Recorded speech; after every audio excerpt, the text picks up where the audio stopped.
It's Red Eye Radio. Gary McNamara and Eric Harley talk about everything from politics to social issues and news of the day. Whether you're up late or you're just starting your day, welcome to the show. From the Uniden America Studios, this is Red Eye Radio. Hello and welcome. He is Gary McNamara. I'm Eric Harley. I think our talk show just kind of continued all weekend. That happens every once in a while. Good morning, Gary. Yeah. How are you?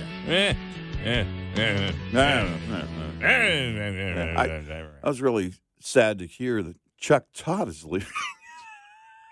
All right. I'm debating here. I don't know what the gaslighting quote of the week is. All right. It's either between Chuck Todd or the New York Times. All right. You know what's funny? By the way, when he said, "Now today's not my last show, but this will be my last summer," and it, like he was worried that people were going to go, "Oh no, today is his last day." Oh no! Here's what he said. All right. We didn't tolerate propagandists, and this network and program never will. I mean, that is as bad as gaslighting as you could possibly ever get. Gary? Because he was a consistent purveyor of propaganda. Gary, we don't tolerate mocking the other side on this program, and we never will.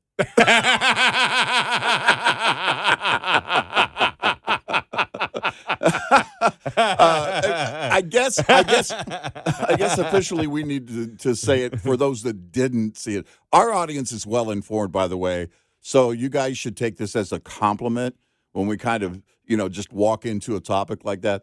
Chuck Todd, host of Meet the Press for, how long has he been on?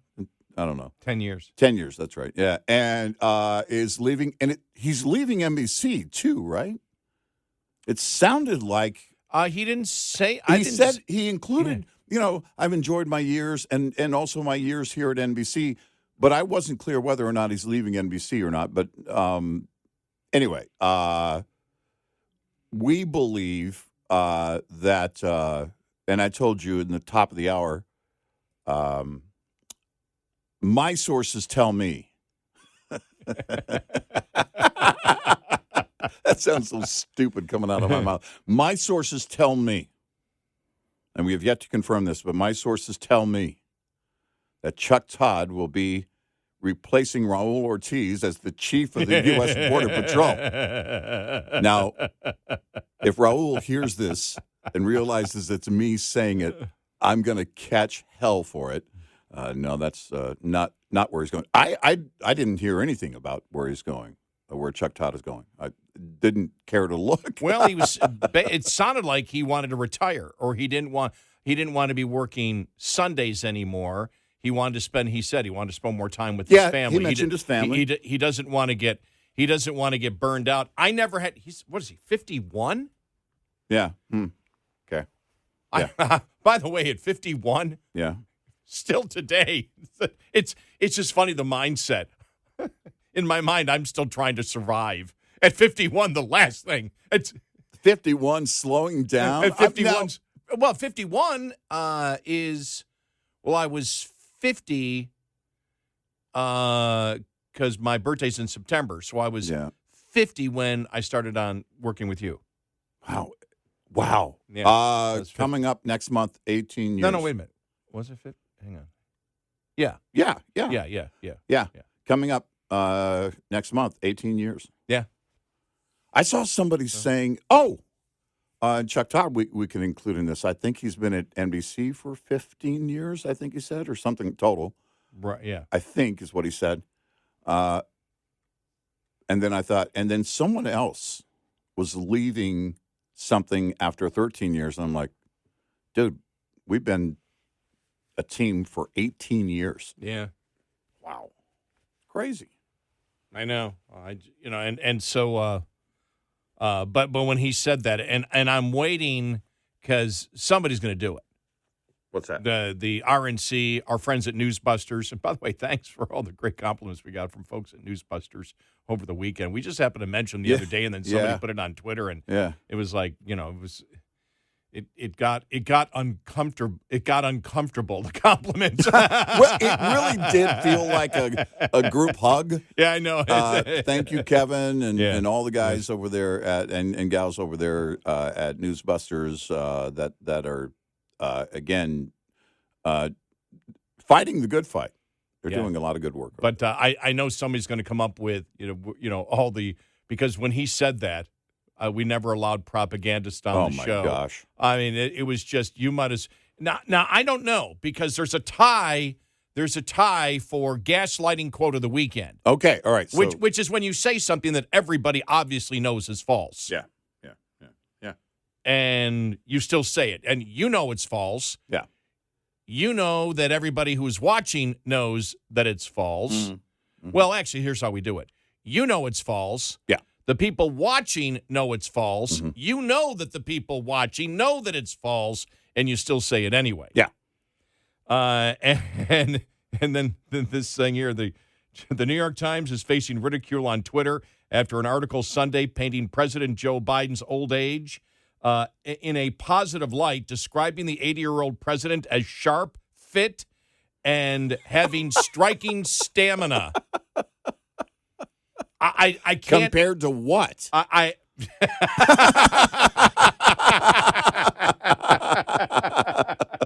Now, I believe that you could say that for my 97-year-old father. Oh yeah, no, I can attest to that, especially the mind. I've seen it. Yes, I've seen it in action. Right, and he's still. I mean, he's fit as you can be for a 97-year-old. I mean, he's crushing it at 97. He's crushing. I mean, he really is crushing it at 97. And the interesting thing, and everybody knows that because we've talked about it, and I've been upfront. When my mom died 3 years and 2 months ago. Wow. That it just doesn't. It's crazy. Yeah, I would more talk to my mom than my dad. Not that my dad and I didn't talk. Yeah. But after my mom died, I talked to my father every single day, or attempted to talk to him every single day, and would leave a message. And by the way, for those that don't know, you don't take vacations. The time off that we take, you go and weekends, depending on the what's happening on a weekend back home. You fly back home. The closest you get to a vacation is when you go Memorial Day weekend to see Jerry and Mary. Yeah, I mean, but remember, I'm not married. Also, if I was married and if had you a were family, married, you'd be flying back every weekend. I'm just joking. It's a joke. Yeah. No, there may be some truth to that. but yeah, I mean, it's I've always been really close to them, but I would talk to my mom more than my father, and then as my mom got dementia, she would. And that's why when you and I talk about Biden, whatever, we in our families, we have experience with it, as all families do. Yeah. So, and it's when you see the cognitive decline, it's not a laughing matter. Yeah, and certainly with the President of the United States, it's not a laughing matter. But it's also the presidency of the United States is more important than one person. Yes. And it's about the entire country. So that type of gaslighting like that. But my dad, just to tell the story, he went in the hospital and he's doing fine, but he has some stenosis of the back, which is causing pain, and they believe that part of his low blood pressure and has been related to the fact that the pain is so great, and so he's been busy doing exercises. He's really his spirits are really up because my father's an engineer, and so if you're trying to solve the problem mentally, you're better. I can see him looking. Probably his doctor has one of those models of a spine, or at least a picture of the spine. Your dad's engineering mind is looking at that, going, "Okay, this is what I need to do. This is how I'm going to make that work better." Even at 97. So, but the last week, it was I think it was last Tuesday, and I was talking to him, and my sister was there, and she just said, "Now remember,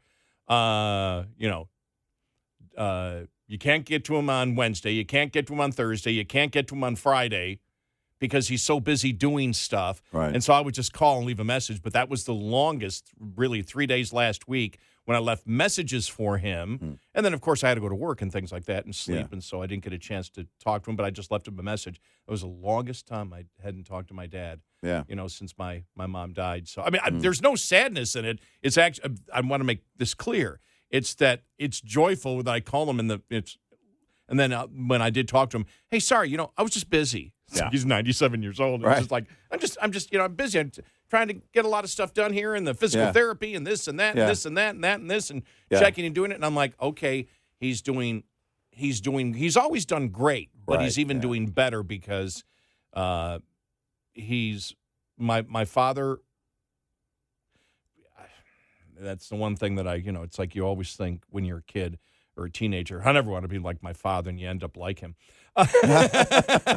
Just like, how did that happen? When the hell did that happen? Now I look more like my father. If you see my dad and me, and especially his younger pictures, I'm the clone. My siblings always tell me that. Yeah, I get it. I get it from mostly, but if I post my dad and listeners will tell me who've never seen him go, oh, you look like your father. Yeah. It's like, oh, okay.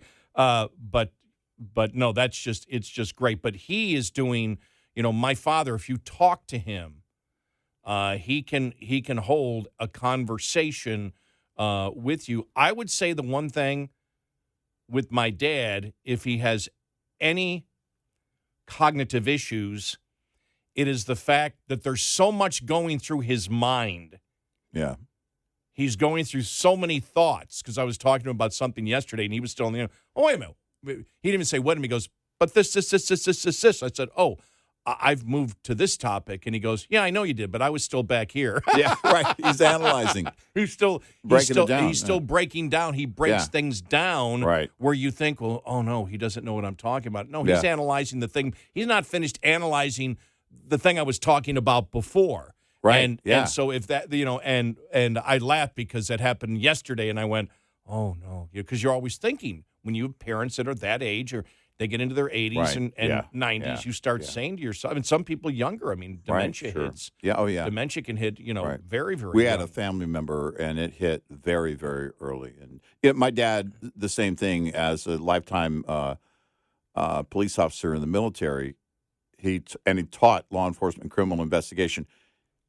His mind is always looking to detect the lie. And I said, Dad, you should never watch anything on American politics because it will just drive you crazy. But I mean, he'll analyze not in an engineering way, but just kind of what people are saying and what's going on. And he'll just, why are they doing that? What are they doing? And so there are those similarities. But you see what's going on with the president and everybody. Look. I am concerned about the person. I'm not in charge of the person's well-being and his care. We're talking Biden, not my father. Yes. Eric said he doesn't really care about his father. No. He doesn't care for him. That's not what I said. But no, it's because the video came out on Friday of what happened after the trip on stage, and that's him getting off Marine One on Thursday. It happened on Thursday, but the video for some reason didn't make it out until Friday, and it wasn't a big deal. It certainly wasn't as big as the fall he took on the stage, but he bumped his head coming out of Marine One, which, by the way, probably happens a lot, and it happens to me every time I go into my shed in the backyard. It's just too short. and so the thing was, but on top of the fall, it just, it was like everybody, certainly Fox News wanted to make a big deal out of it. But you look at where he is, and my greatest concern is for this nation.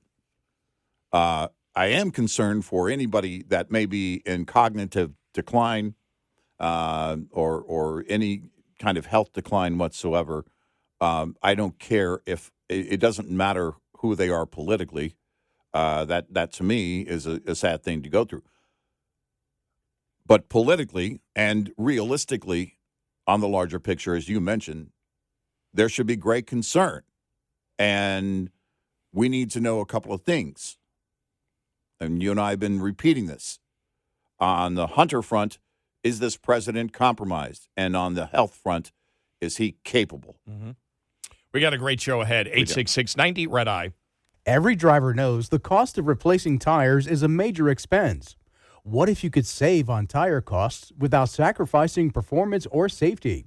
Consider retreads, a sustainable, cost-effective way to rack up your miles.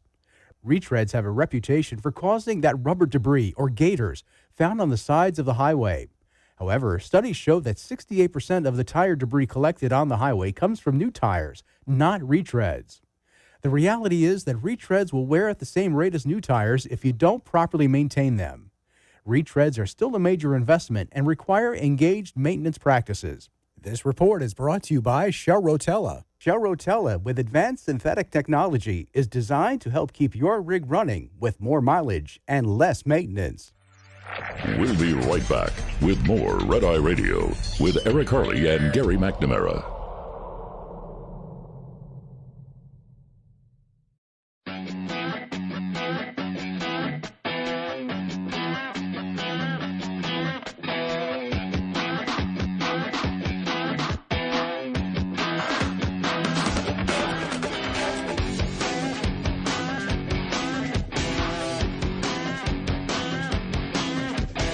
It's Red Eye Radio. He's Eric Harley, and I'm Gary McNamara. So I don't know what is the quote of the day. The New York Times referring to Biden as sharp, fit, and having striking stamina, or Chuck Todd stating that he never allowed propagandists on the show. Right. And this network and the program never, and the network and the program never will. I mean, that is just so incredible, such incredible gaslighting. But I think my favorite quote had to come from, this was the whole thing, the article on CNN, when, oh, man, I got to find it here because I'll find it coming up. But the one article on CNN about, Chris Licht and the fact of the piece that was done, was it The Atlantic that did it? The piece that was done by Tim Alberta, and CNN, people that work at CNN just went crazy over it. But it was a point where they said the left hates CNN, the right hates CNN. Yeah. Only Trump loves CNN. Like, oh my God. Yeah, it's interesting. They did name Chuck Todd's replacement, Kristen Welker. She was moderator at one of the debates in 20. I don't remember the moment that happened, but there, like with all debates, there was a moment that obviously involved the moderator. She's going to be the new host starting, I guess, in the fall or whenever Chuck Todd is done. And I thought to myself, well, there's the new DEI approach, right? And because you see this going on in the liberal media a lot. Well, we need, more female anchors and, more people of color and everything else. And you're going to see that. Now, having said that, before that debate in 2020, there was this whole thing, and I think even a couple of people at Fox News, I'm not sure if it was Brett Baer, but a couple of people at Fox News said, oh, no, there's great respect for Kristen Welker. She's the chief White House correspondent right now for NBC News. I don't know what her approach will be. I have no idea. But I do wonder this, the jokes about the DEI and everything else aside, I wonder if management just got tired of Chuck Todd basically being the Don Lemon of Sunday morning, and him arguing the way he argues, right? Mm-hmm.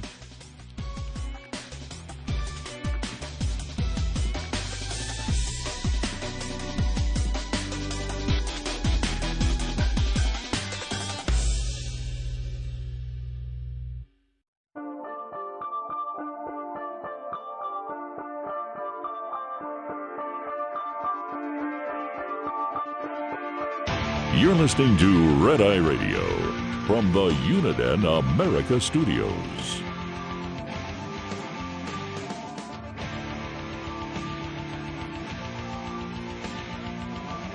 It's Red Eye Radio. He is Eric Hurley, and I'm Gary McNamara.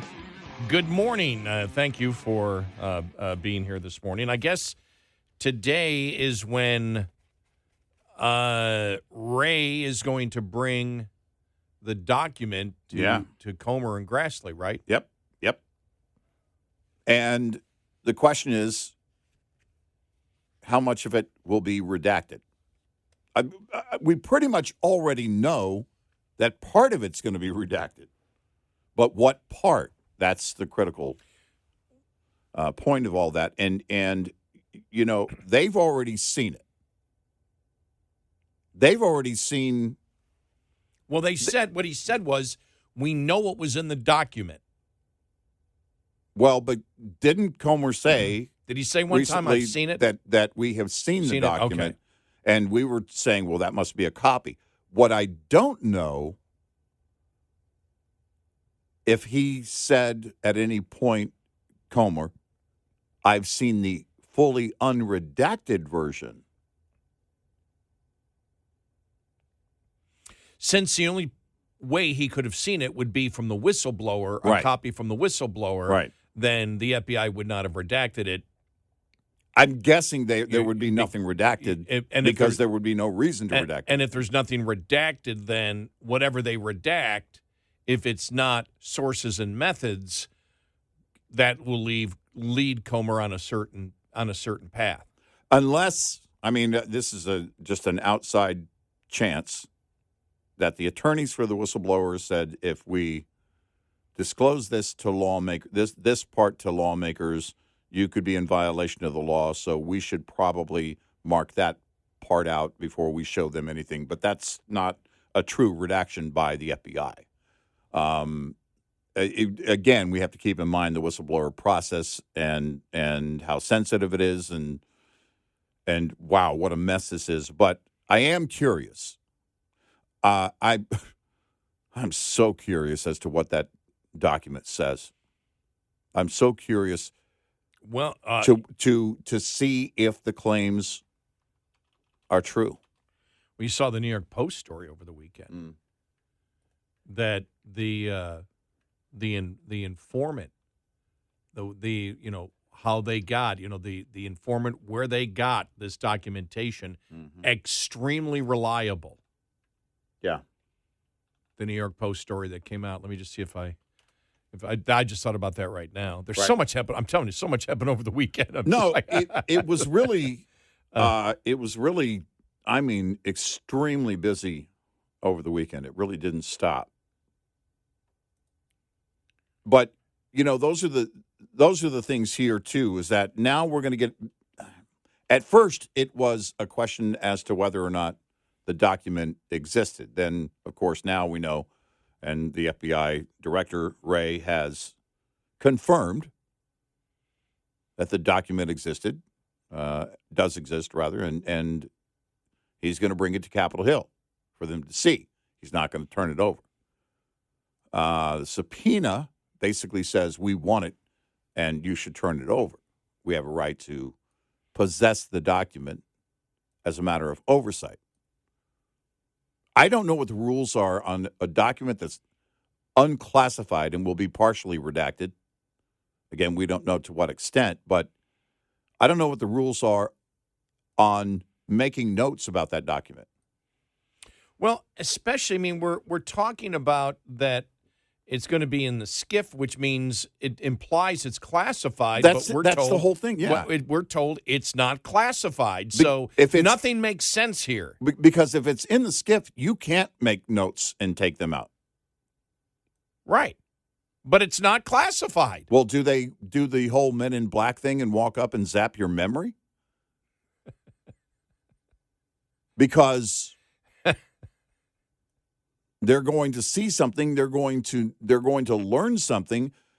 My question is, I don't expect, especially a classified document, I don't expect that the American public until it's declassified. Well, it's not classified. I know, but what I'm saying is the point I'm making is if it were a classified document, I don't expect the American public to learn anything until something is declassified. That's the way it works. But now they've gone to it's not classified, but yeah, it is. Well, is it or not?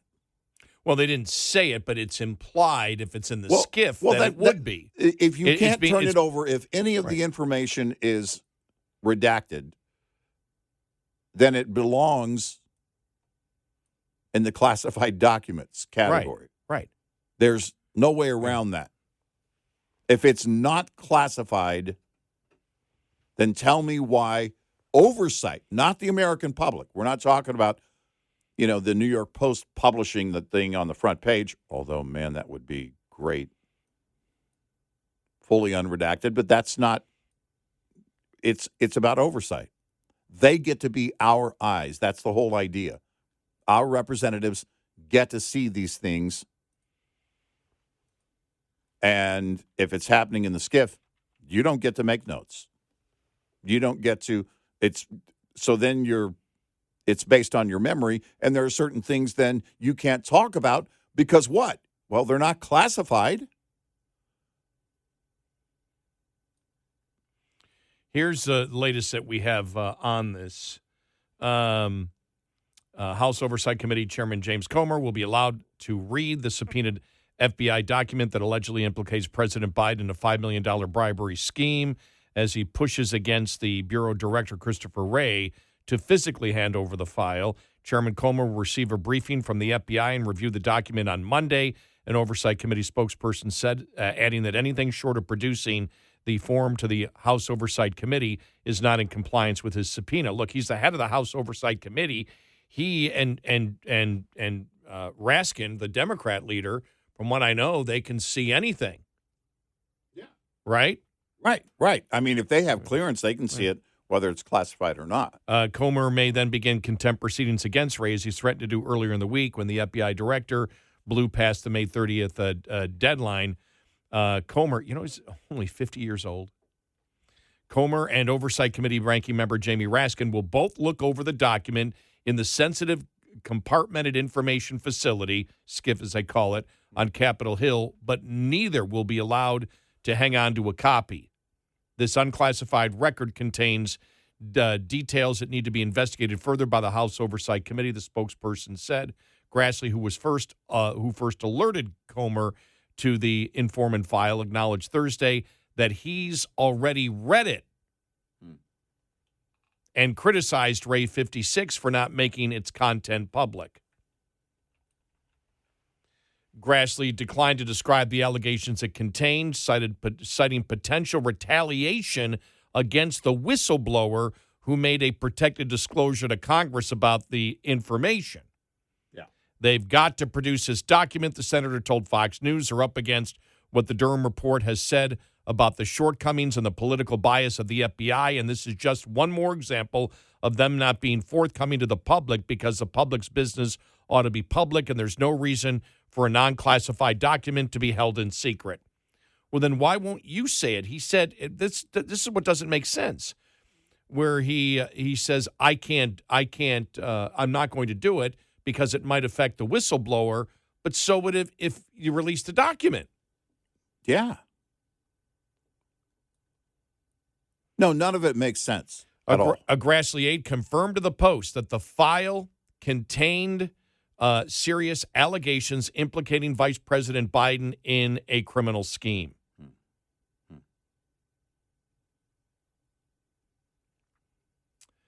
The CNN reported Friday that the file has origins of documents that Rudy Giuliani provided to the Justice Department in 2020. A House Oversight Committee spokesman said that's false. The same people who spun the 4-year investigation of the made-up Steele dossier are now trying to smear an FBI-generated record when they denied its existence as recently as this week. The form subpoenaed by Comer stands on its own. The rep added it was generated by an FBI agent based on a confidential human source. The question is, what did the FBI do with this information? This clearly is a last-ditch effort by the swamp to protect their own. By the way, that confidential human source in that other New York Post story, they said, is extremely reliable, is what the story said from, and has been used before. Wow. So there you go. This informant has been used before, apparently, and has a ton of credibility in a non-political way, is what the story said the other day. Well, we know this. Director Wray, the AG, Merrick Garland, they've been using stall tactics to no end on everything. But what we haven't seen is the leaks from the other side defending the president on this issue. The liberal media, with all of their sources on the inside, there hasn't been anyone that has come out and said this entire thing is bogus. It's hyperinflated, and the whistleblower doesn't have any credibility, and they're claiming something that isn't true.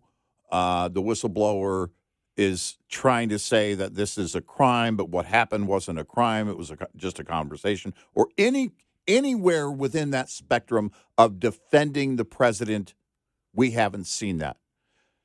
And most importantly, and that's just in the liberal media, most importantly, we haven't seen them defend it.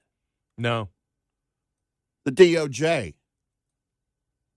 How would you not send Director Wray out to say, listen, we want to put this to rest right away? This is not what's going on. There is a current investigation. But that investigation does not include any possible crime that the president committed. That is not what's going on here.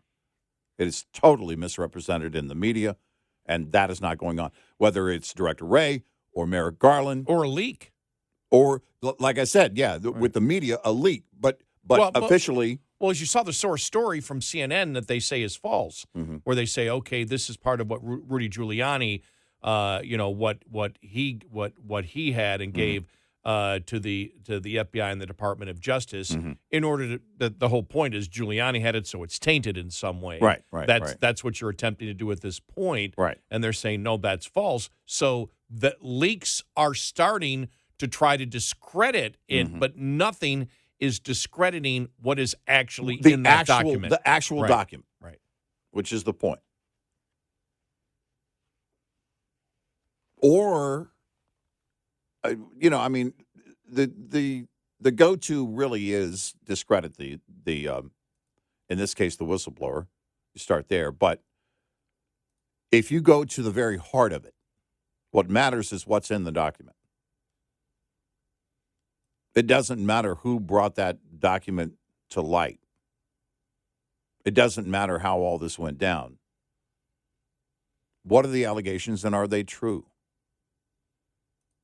And what is the FBI doing about it? And once again, where's the Inspector General? Yeah. How is the IG at the FBI not involved? I want the Republicans to do a better job explaining it, because if there's all these questions, those questions are out there. Right. Explain it more. Give us the specific details. If we're asking the questions, others are asking the questions. You don't see any pushback coming from Democrats on this. So lay out, where the Inspector General is on all of this. Lay out the procedures of the whistleblower thing to the American public. What is the process here? Lay out to us when you say, well, no, Grassley says, I can't tell you what's going on, but we need to have this thing released so the American people know, because we need to protect the whistleblower. That doesn't make sense. Right. None of it does. Yeah, explain it fully to the American people, Republicans. 866-90-RED-EYE. Coming up, more with Gary McNamara and Eric Harley. It's Red Eye Radio.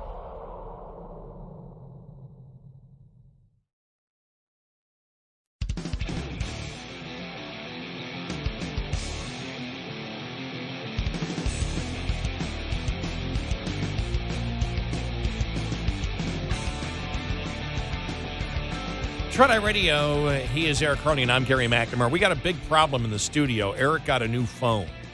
I can't turn the ringer off. What's going on? You can't turn the ringer off. The AI is taking over. Yeah, I was clearly the oldest guy in the store on Sunday when I went to get my new phone. But I was also very hip.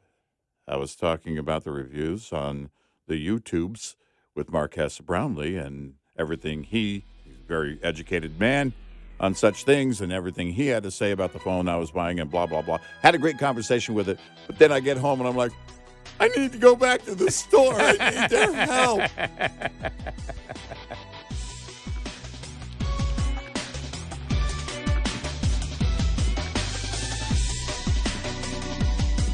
Top of the Hour News is brought to you by House Products. Visit houseproducts.com. This is Red-Eye Radio on Westwood One.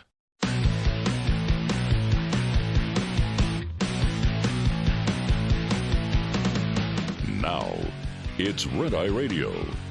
Gary McNamara and Eric Harley talk about everything from politics to social issues and news of the day.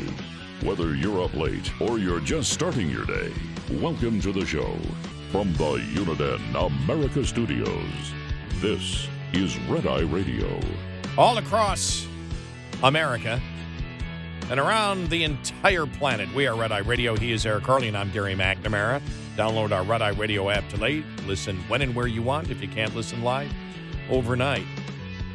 You know what's really strange is that, even on a regular weekend, what happens Friday, by the time we get to Monday morning, it's like, oh, yeah, I forgot about that. Yeah. Oh, yeah, I forgot. News moves so quickly that, that it's really interesting. In fact, the story that came out Friday about the individual behind the information of Biden involved in the criminal bribery scheme with the foreign national is a highly credible FBI confidential human source. That came out Friday. We'll get to that story here in just a moment because I found it. I was looking for the New York Post. It was Fox that actually had it. Right. So that's why I couldn't find it. I'm like, where'd it go? It was in the New York. No, it was in Fox had it. But, for example, the story of the president and his primetime speech the other night, getting the networks to carry it. That was a purely political speech. Oh, yeah. I don't remember the last time. And I was extremely busy on Friday and Saturday. Golfing on Friday. Yeah. But a bunch of other stuff. I didn't even, by the time I sat down to watch TV, it was like 10 o'clock. But I'd seen, in fact, when I was golfing, I was just, I got the notification across that the president has gotten the networks to carry a primetime speech. I'm like, on what? Ukraine? What? China? Is this about the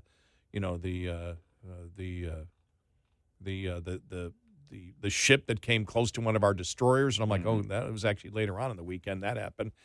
But I'm like, what is this about? It's like it's about how they averted disaster. I'm like, stop it, averted default. Yeah, and I'm like, come on. Yeah. And the networks would have never agreed to carry that if it was a Republican. Ever. There had to be a lot of ticked off people on Friday night watching TV going, what? Well, what it seemed like is it almost felt like they were trying to build a euphoria. Look, the president saved the economy or the nation or something. I thought, I get it. I didn't like it when Obama was signing Obamacare into law because it was a big blanking deal for them. But it was like the media was trying to portray this as one of those moments. It's like, it's the debt ceiling. You guys wouldn't,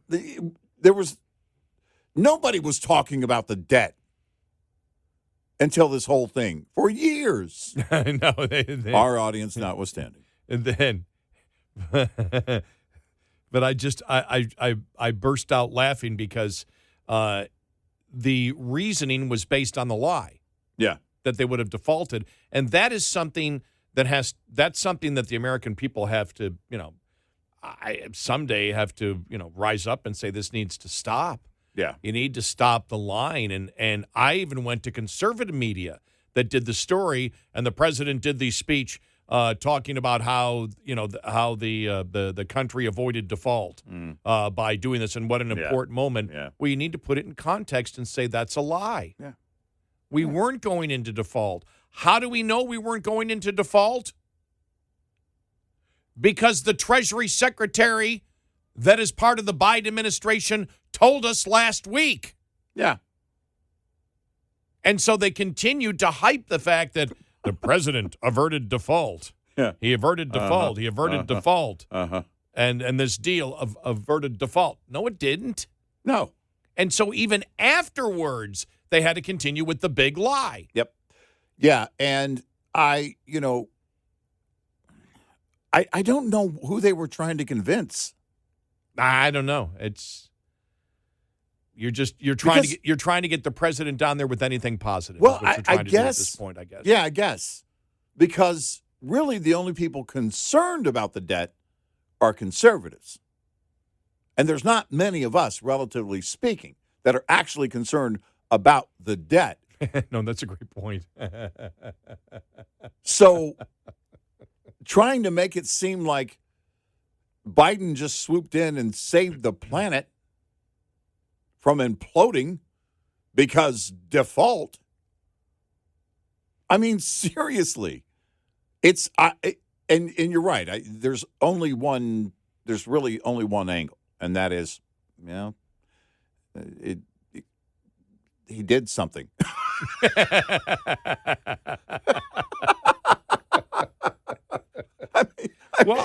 That's it. I really do think that there's so much panic going on right now in the White House. I saw an article the other day that was written that said, well, the only way out of this is that Biden has to pick Obama. I'm like, Michelle Obama? No. Barack.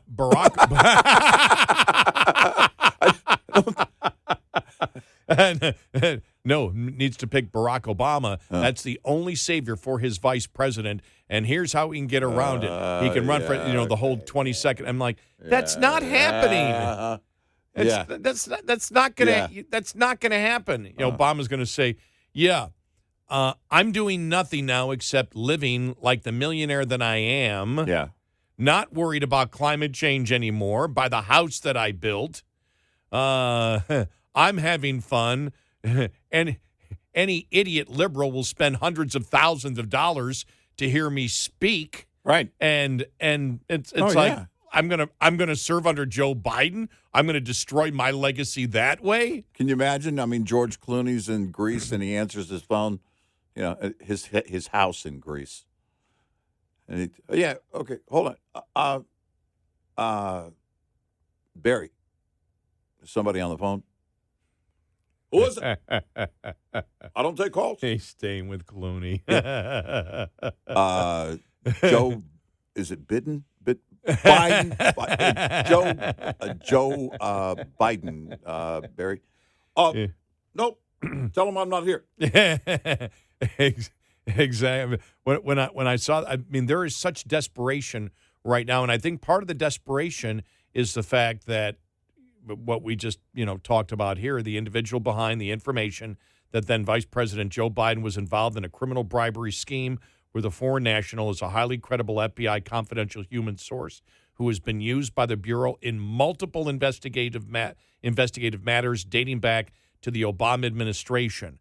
House Oversight Committee Chairman James Comer and GOP Senator Chuck Grassley were approached by the whistleblower alleging that the FBI was in possession of a document which explicitly detailed information provided by a confidential human source alleging Biden, while serving as vice president, was involved in a $5 million criminal bribery scheme with the foreign national in exchange for influence over policy decisions. A source familiar told Fox News Digital on Friday that the confidential human source who had provided the Biden information to the FBI was a pre-existing FBI source who had been used multiple times in investigative matters separate from the Biden investigation. Wow. The source told the Fox News Digital that the confidential human source has been consistently reviewed by these are quotes now, consistently reviewed by the FBI and has found and has been, quote, found to be highly credible. The source said the individual participated in investigative matters during the Obama administration. The FBI did not respond to Fox News Digital's request for a comment. We know the FBI has very serious allegations against then Vice President Biden. The question is, what did they do with it? Did they investigate the leads or sweep it under the rug? A spokesperson for Grassley told Fox News Digital, this is exactly why we need transparency into the document and what the FBI did with it. I'm glad they're putting that in there, what the FBI did with it. Because that's the entire point now, and that's what's going to happen today. Now, like I say, Grassley said he's seen the document. Now, Comer's going to see the document. Grassley has communicated, I'm sure, with Comer what's in the document, whatever they redact. Yeah. Whatever they redact, that's going to be the focus. If they redact anything outside of sources and methods, they will know, and that's where they're going to investigate. Because this is the two-pronged thing. This is about, is this a credible allegation against President Biden? And number two, if it was a credible investigation, did the FBI not cover it, including Ray, right up till now, where they may say, well, we've started an investigation on this when this has been around for what? I guess it was amended in 2020. Right. So at the minimum, it's been around for almost 3 years, and they've done nothing on it. And again, that would blow to hell, Ray's narrative that, oh, no, there's nothing political in the FBI whatsoever. Right. Yeah. And so this is really shaking it to its core because you're talking about a bribe. The American public already believes, the majority, that there was that the president was involved in illegal influence peddling, 53%. 63% believe that Hunter Biden was involved in illegal influence peddling. And that's hilarious because there's 10% in there that believe that somehow people were attempting to pay millions of dollars just to Hunter Biden for whatever influence he had outside of Joe Biden. Right. And whatever influence he had outside of Joe Biden was exactly zip and squat. Yeah. And so that shows you that over 60% they understand. Right. And now this is a specific allegation, and it's going to come out. It will come out, and I don't know. There has to be complete terror inside. You saw it last week with Kirby when he was asked the question. They don't know what to do with this. They don't know what to do with this. The media doesn't know what to do with this because if you're sitting in the liberal media newsroom anywhere in a liberal media newsroom, you're asking yourself, man, what could this? Because otherwise, if you're not, then why aren't you doing the story about how it's nothing? Yeah, because listen to this here. According to the whistleblower, it reveals, quote, a precise description of how the alleged criminal scheme was employed as well as its purpose, end of quote, and details an arrangement involving exchange of money for policy decisions. So what they're saying is we have the amount of money, who paid the amount of money, as well as the purpose, what the policy decisions were that were made actually by the Obama administration based on what Joe Biden put together. Yeah. That comes out, that blows everything the hell out of the water. Oh, yeah. And it's going to come out. No, there's no way it doesn't. Yeah. There's no way it doesn't. I mean, even if the whistleblower process goes astray, we're already too far into this. And again, look, our question's about the IG. The IG would be involved because that's basically where ultimately that whistleblower complaint is going to land. And it's the IG's role to go through it and determine what is real internally and what isn't, what happened. It's not part of the criminal investigation, but it's part of the whistleblower process. And that's why we keep asking the question, where's the IG on it? So we're still curious about that. And you keep hitting it, but it bears repeating. The Republicans involved here, but specifically Comer and Grassley, need to be asking the questions, even if they're not getting the response, about, and also walking the American people through the process of the whistleblower situation. This is what happens. This is what we're waiting on. It's not enough just to go after. I mean, the critical thing is you got to get the document, and we know that. That's the most important thing. But you also have to be very, very clear and repeat it over and over again about what's going on right now and what you're waiting for beyond the document and what where the process is right now. I think the most complete answer that the White House gave Ian Sams back in May, that's because they prefer floating anonymous innuendo amplified by the megaphone of their allies in the right-wing media to try to get attention, to distract and deflect from their own unpopular ideas and lack of solutions to issues the American people actually care about. Anonymous innuendo. This is the whistleblower process going. Yeah. And back in May when he said that, we didn't know. Now we know what the IRS whistleblower is. We actually know that person. Right. And we will soon know. We will know who we will eventually know who this person is. There's been ideas floated, but we'll know who this person is too. So nothing will be anonymous. And now it's blown out of the water because the anonymous innuendo is not anonymous innuendo. No. It's a form that exists that the FBI has said exists. So we know that it exists. Right. So that blows that out of the water. Right. Wow. 866-98 Red Eye. Smart owner-operators make every single week as profitable as possible. One trip is not enough time to be considered profitable or unprofitable, and an entire month may be too much time to manage. 1 week is the right amount of time to deal with efficiently. To do so, look at the advantages and disadvantages of every day of the week. Match trip length to the optimum day of the week. Plan to deliver on the day you have the best opportunity of getting a load. Your personal weekly plan will vary depending on the weekly delivery flow cycle of your region, typical length of haul, personal requirements, and other factors.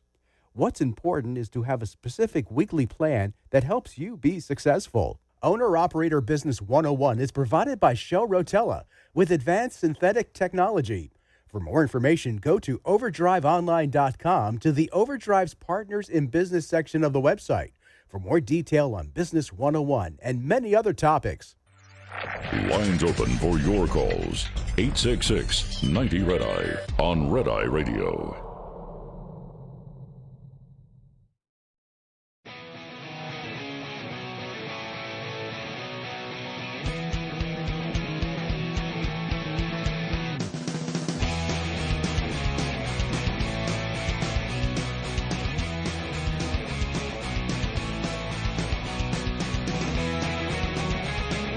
It's Red Eye Radio. He is Eric Harley, and I'm Gary McNamara. My favorite headline from the Babylon Bee over the weekend. FBI announces DeSantis will not be president. Also breaking news over the weekend. They closed the case on the Mike Pence classified documents. Oh, that's Thank right. Goodness. Yeah. Thank goodness. Who does this Mike Pence think? It's like, was anybody ever worried about that?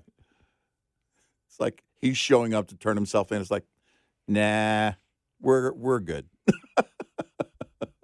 But they closed that case. I mean, I have no idea, what happened there. But there was virtually no talk about that version of it, all the classified documents cases. It's like, yeah, we're pretty sure you're not a loose cannon, or, it's basically kind of boring there, Mike. Now, he and Christie supposed to announce this week. Yeah. Look, Chris Christie has already said it out loud on the air. Where was he? Was he at CNN? That he will be the nominee. Yeah, that he will be the nominee. Not that, look, I'm, pretty close to making a decision. He just went full on. I'm going to be the nominee. Now, he's not going to be the nominee, but he seems to believe he's going to be the nominee. Is he in the betting odds yet? I'm trying to say. No, I'd love to see that. I can see if he's in the I mean, Trump would have to drop out. DeSantis would have to drop out. Pence would have to drop out. No, he's not in the betting odds. Yeah. At all. His name isn't even there.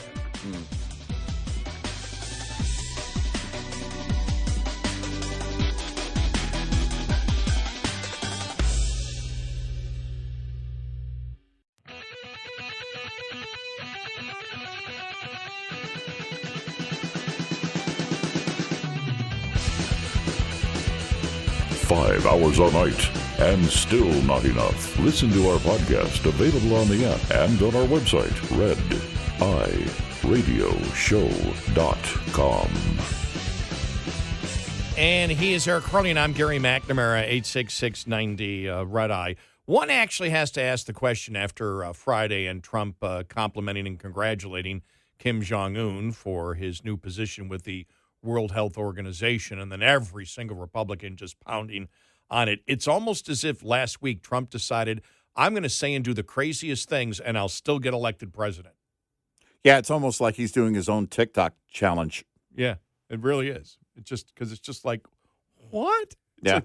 Was it 3 times last week? They were just bizarre. Right. Total right. bizarre things. Well, complimenting the former governor of New York, Cuomo, on how he handled COVID. I know. When Cuomo was the first, I believe he was the first major, I know he was the first governor when it was announced, the day it was announced the vaccines were going to get, the emergency approval, whatever it was. Yeah, we're not going to do it because of Trump. He said, nope, we're going to block this because anything coming from Trump, we don't trust it. I'm paraphrasing, but that was the idea.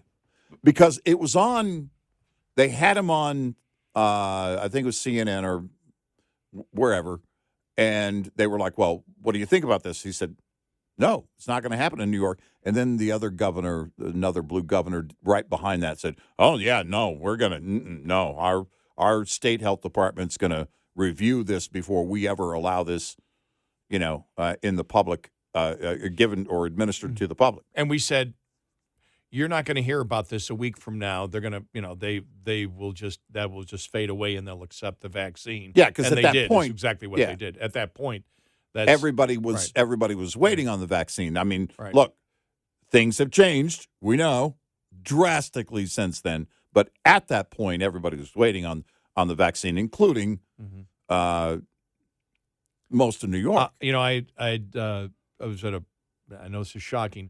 I was at a party on Saturday, and there was a Trump supporter I was talking to who said, "Go into the wrong house." No, I actually went to a party. Wow. Are you sure you were invited? Yeah, I was invited. Okay, I socialized.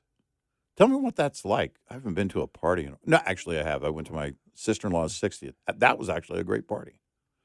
Okay. I went to my good friend of mine, her daughter's 5-year-old birthday party. Oh, my gosh. That's great. I'll show you the picture. Great. I'll show you the picture later on. Of her. Did they play Pin the Tail on the talk show host?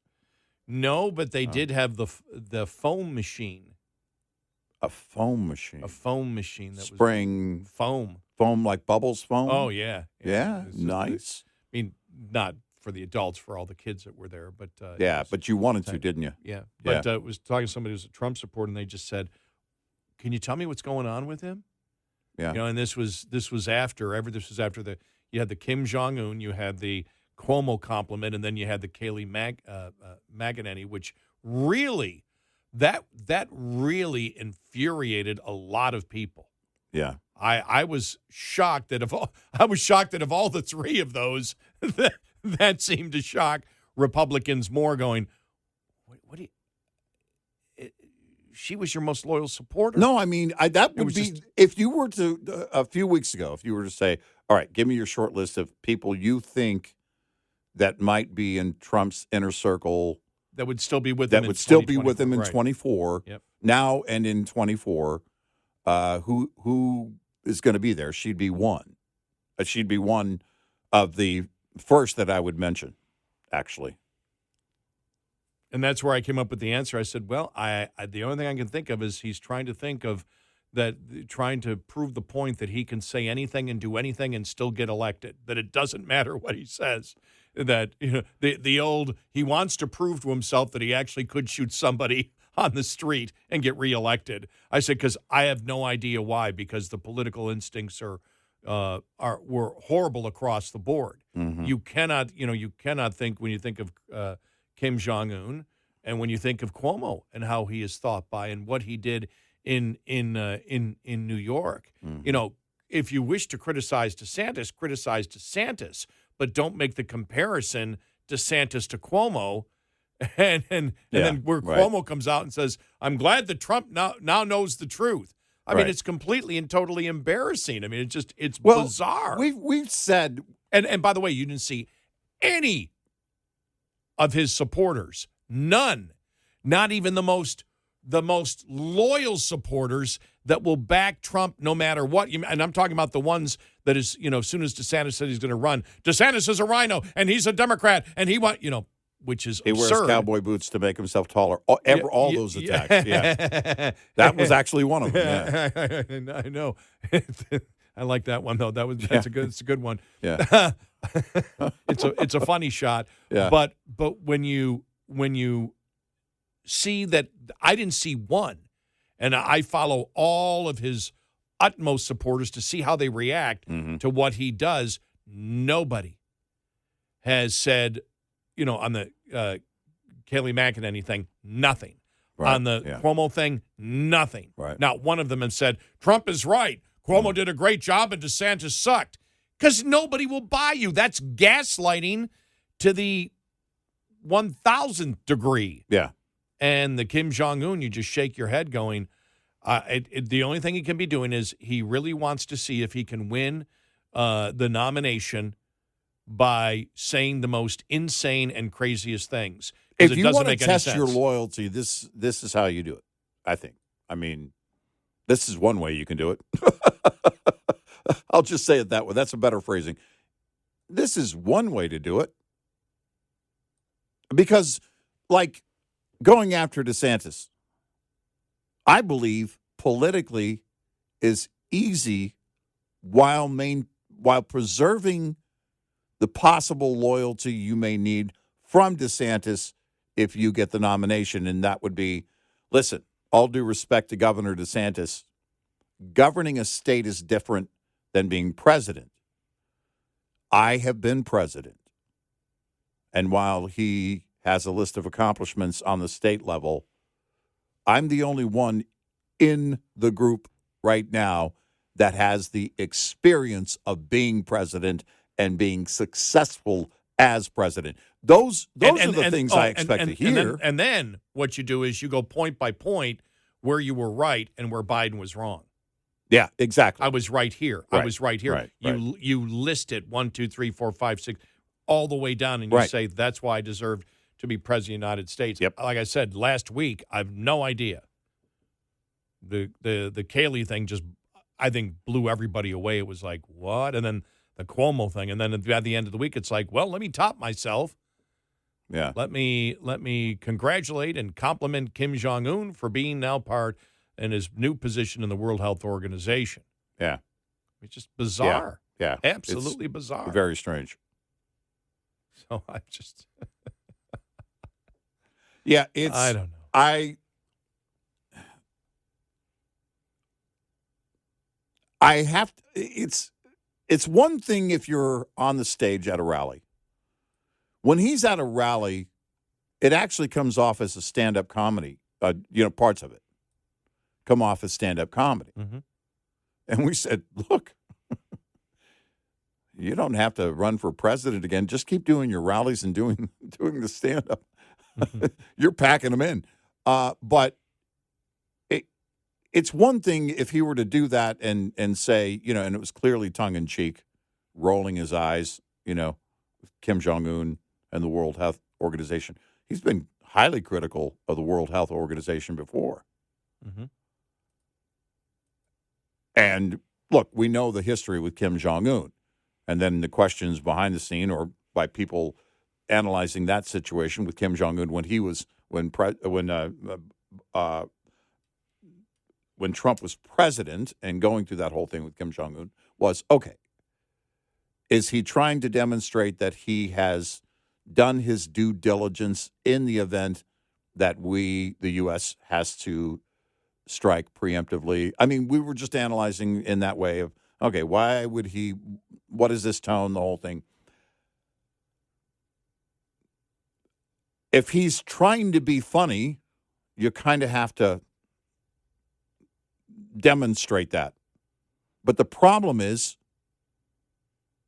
because making fun of Cuomo, making fun of DeSantis was a given his nature. Mm-hmm. But we know that, all right, the nicknames are going to happen, and he's the opponent. We get it, whatever. But when you brought Cuomo into it,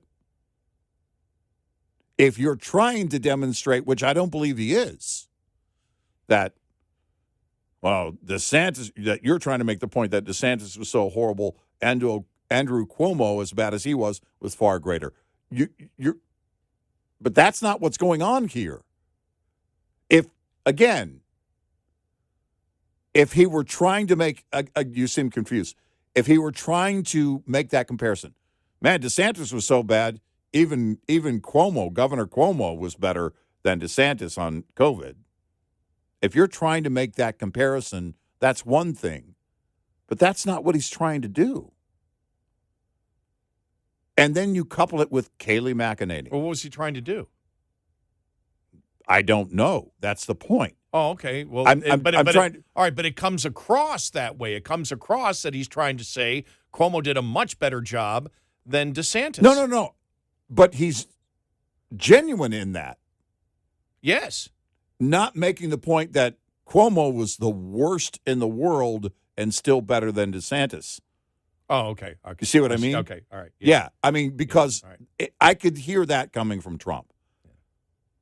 If that's what you're trying to demonstrate, that's the point you're trying to make by comparison, that's one thing. But that isn't how it came off. What I get is a very undisciplined campaign where they don't know where to go. Right. They really did, that the Trump campaign doesn't know where to go. I mean, it was a horrible week, and you sit there and go, yeah, but his poll numbers are still great. But if he continued with two of these things every week, remember, for the next 9 months, how will that affect him? Because he didn't learn. He didn't learn when after he said, the Cuomo comment comparing to DeSantis, the Kayleigh McEnany. By the end of the week, it got to the point of Kim Jong-un. It got worse. It didn't get better. It wasn't like, I learned something from this, and we shouldn't be talking about these things because it makes me sound insane. Yeah. Instead of, as we said, here's what he should be doing, as you just laid out, we both laid out, how he should be running a campaign. I expect him to go after DeSantis. Yeah. I don't have a problem with him going after DeSantis. The name calling, it's like, okay, well, that's just how it's going to be. But the whole thing on COVID, it's, first of all, as we've said, politically, especially now, it's a wash, except for the fact that DeSantis does have the upper hand when he's linking Fauci to Trump, because there's still a ton of disdain on the right for Fauci. And so you still have some value in doing that. But either way, I think long term, it's still a wash on COVID. All you have to do is say, no one on this stage has experience as a president. I do. Here are my accomplishments, and here's the horrible job that Biden is doing right now. And here's where I was right. And he can probably list 10 things. Yep. From foreign policy to economics to the border, and all the major things. And he can say, I was right here, I was right here. And it's like. Where is that? I don't see that anywhere. 866-90 Red Eye. Get in touch with Red Eye Radio, toll free at 866-90-RED-EYE.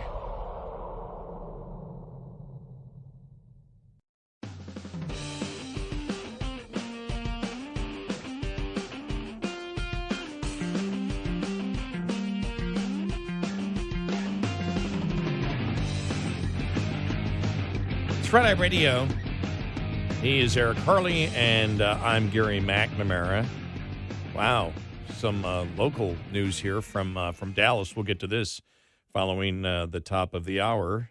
In Dallas, if you're a city employee, apparently now you can terminate an employee for misgendering.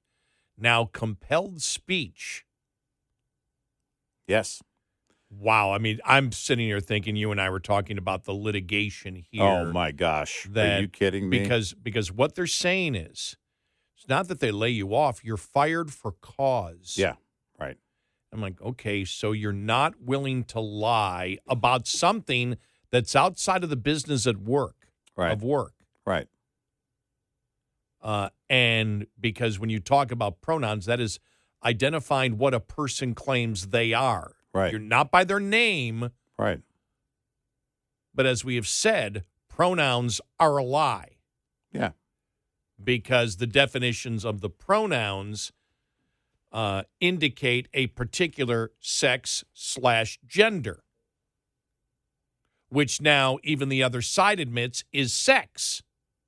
Yeah. And that's why they believe biological males should be able to compete against biological females. Man, this is a lawsuit waiting to happen. Oh, my gosh. I don't know how many there will be, by the way. The civil suits. And then ultimately, we could see something. There could be a lawsuit from this that goes all the way to the top, to the Supreme Court.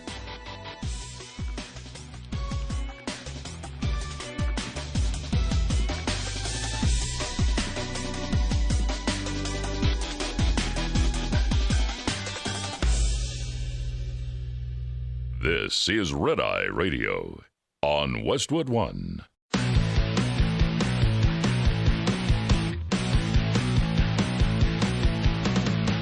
Now, it's Red Eye Radio. Gary McNamara and Eric Harley talk about everything from politics to social issues and news of the day. Whether you're up late or you're just starting your day, welcome to the show. From the Uniden America Studios, this is Red Eye Radio. All across America and around the world, we are Red Eye Radio. 866-90-RED-EYE. Good morning. He is Eric Harley, and I'm Gary McNamara. All right, so I got to read a couple of paragraphs of this. Okay, what do you got? Now, the situation is not funny at all. The way that Jonathan Turley writes this about how the left reacts to it is pretty hilarious. Okay. All right. So okay. But what happened was not funny at all. But as he writes, silence is violence. When those words became a popular mantra years ago on college campuses, I wrote that the anti-free speech movement was moving toward compelled speech while declaring dissenting views to be harmful. Today, it isn't just silence that is considered violence on college campuses. It is also speech, as both faculty and students are actively shutting down opposing views on subjects ranging from abortion to climate change to transgender issues. Recently, many people were shocked by a videotape of Hunter College professor Shellyan Rodriguez trashing a pro-life student display in New York. Most were focused on her profanity and vandalism, but there were familiar phrases that appeared when she spoke or screamed to the clearly shocked students. Before trashing the table, she told students, "You're not educating blank. This is blanking propaganda. What are you going to do, like anti-trans next? This is BS," using the word. "This is violent. You are triggering my students." The videotape revealed one other thing at Hunter College and at other colleges. It seems that trashing a pro-life student display and abusing pro-life students is not considered a firing offense. Hunter College refused to fire Rodriguez. The PSC Graduate Center, the labor organization of graduate and professional schools, at the City University of New York supported that decision and said Rodriguez was justified in trashing the display. So committing acts of vandalism was justified, which the organization described as dangerously false propaganda and disinformation. And this is the part where you chuckle because you realize how the left reacts here. But Rodriguez later put a machete to the neck of a reporter, threatened to chop him up, and then chased a news crew down a street with the machete in hand. Somewhere between the machete to the neck and chasing the reporters down the street, Hunter College finally decided Rodriguez had to go. Wow. That's what got me to laugh. Wow. She then denounced the school for having, even after she did this, she denounced the school for having capitulated to racist, white nationalists, and misogynists. She explained that her firing was just a continuation of attacks on women, trans people, black people, Latinx people, migrants, and beyond. The redefinition of opposing views as violence is a favorite excuse for violent groups like Antifa, which continue to physically assault speakers with pro-life and other disfavored news. As explained by Rutgers professor Mark Braze in his Antifa, the Anti-Fascist Handbook, the group believes that free speech as such is merely a fantasy unworthy of consideration. As one Antifa member explained, free speech is a non-argument. You have the right to speak, but you also have the right to be shut up. That's interesting, isn't it?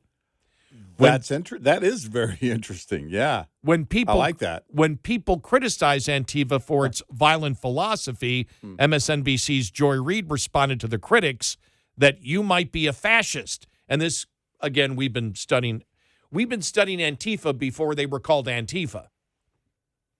Yeah. Nobody had pronounced the word, and right. So it was Antifa because that's what we thought it was. We're anti-fascist, and as we said a long time ago, before anybody was even calling them Antifa, we said, no, they're fascist. They've come up with a philosophy, and we linked it to the whole anti-racist movement, which is racist. You simply redefine phrases to the point where a word now is 180 degrees the opposite of what it actually, the dictionary definition, has been for centuries. That's what you do. Faculty members have followed the sense of license to silence others. Former CUNY law dean Mary Lou Bilick even insisted that disrupting a speech on free speech was free speech.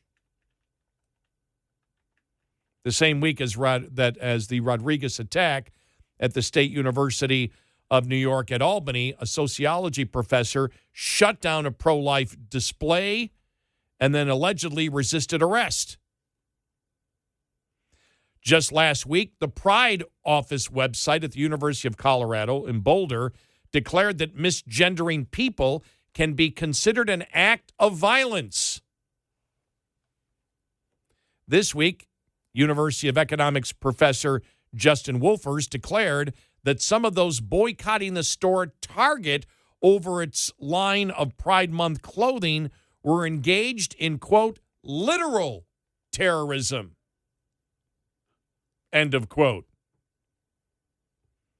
He then insisted he was referring to those confronting Target employees. Faculty have also justified attacks on pro-life figures. At the University of California, Santa Barbara, feminist studies associate professor Muriel Miller Young physically assaulted pro-life advocates and tore down their display.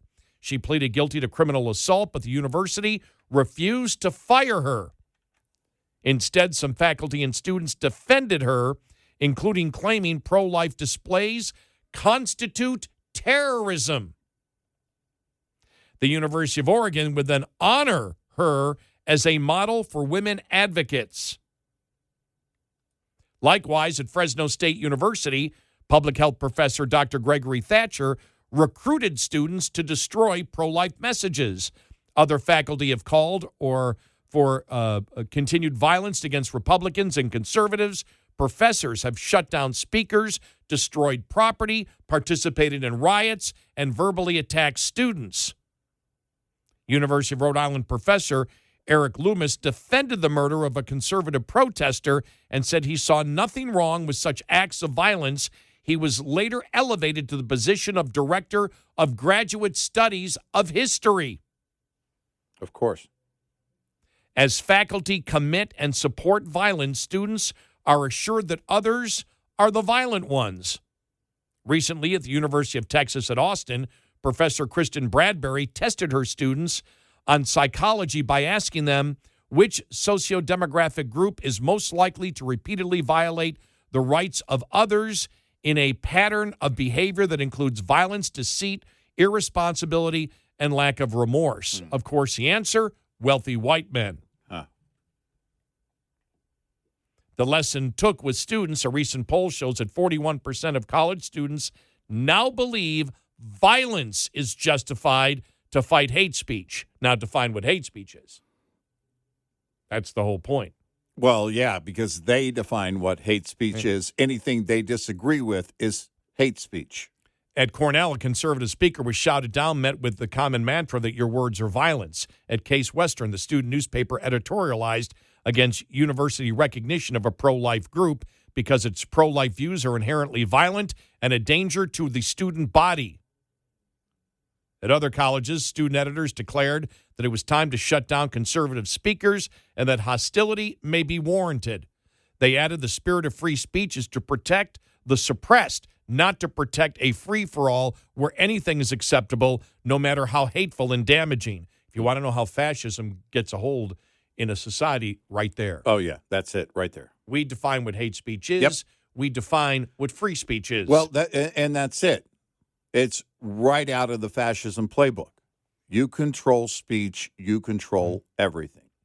The views did not spontaneously appear in the minds of these students. At one time, tolerance for free speech was a very touchstone of higher education and a common article of faith for students. These students are the product of years of being told that free speech is dangerous and harmful if left unregulated. From elementary school to college, they were taught that they did not have that they did not have to be triggered by the speech of others. We are still thankfully drawing the line at machete attacks. Well, there is that. But it is the underlying views of Rodriguez that are the true threat, and they're being replicated throughout the country. We are raising a generation of censors and speech phobics. Oh, I like that. Yeah. Stop being speech phobic. Right. If we want to stop or reverse this trend, Congress must act. I have proposed legislation that would deny federal funding to schools that do not protect core free speech principles. We are funding schools that are taking a machete to the defining right of our democracy. Whoa. That's Jonathan Turley. Yeah. By the way, just so people know, he's a Democrat. Yep. And by the way, he's very good at writing, but I mean, that one just nailed it on all fronts right there. He's always great, but man, he just penned it down right there. Yeah, that was good stuff. But because he demonstrates the threat to free speech here, the real threat to free speech, and they have been using violence. You know, we have to couple this with what Senator Tim Scott said last week, and we played you the audio, and how he has been treated as a black conservative, and how he was recently treated on The View. And Joy Behar basically saying he doesn't know what it's like. I know. It's to be black or to be discriminated against or any of that. And he made a point during an interview, and he said, look, you know, I'm used to this because it's been happening for so long to me directly. But where it's dangerous is with kids, with young people, when they see this happening and it's accepted. And it is, because no one on The View, that I saw has apologized. Joy Behar's not going to get fired over that. That's not going to, from their perspective, that's not racist. But Senator Tim Scott was pointing out that young people see that, and what they see is, I can't, as a person, I can't come out and express my views. They'll come after me. I think one of the phrases he used, I can't, poke my head out and, basically make a comment and practice free speech, as we equate it to this, because the mob basically will come after me. And that's exactly what happens. We've been talking about that with how conservative blacks have been treated for decades. Mm-hmm. Because your skin color is this, you must think this way. And if you don't, something's wrong with you, or somebody else is making you or leading you to do something. And that is racist. Yeah, the modern identity politics, which is fully embraced by the mainstream of the Democratic Party. Yep. The modern version of it started with Clarence Thomas. Yep. And then continued all the way through. I remember in the early 90s with the black conservative talk show host when the modern talk radio movement was in its infancy. Right. And that's where it started, and then it continued from that point on. But understand that the Democrats' identity politics of racism started with blacks. Yep. Oh, yeah. That's where it started. Right. And that you must toe the line. You cannot think any differently. And all blacks must think alike. And now the modern critical race theory, all whites think alike. The entire goal is to separate people based on stereotypes of a group that are false. And now the enforcement behind that mindset, to add to what Senator Tim Scott said, and basically what Turley is pointing out here, the mob they're the enforcement. Yeah. It is acceptable to use violence. And that is especially something dangerous to plant in the minds of young people, but it's part of indoctrination. We'll come after you.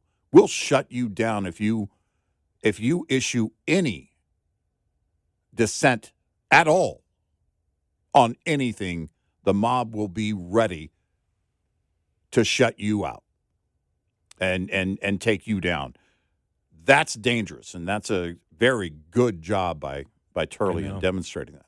866-90 Red Eye.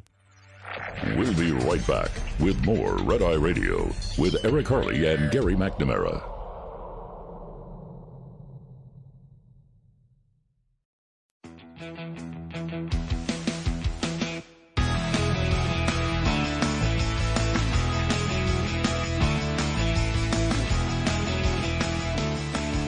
It's Red Eye Radio.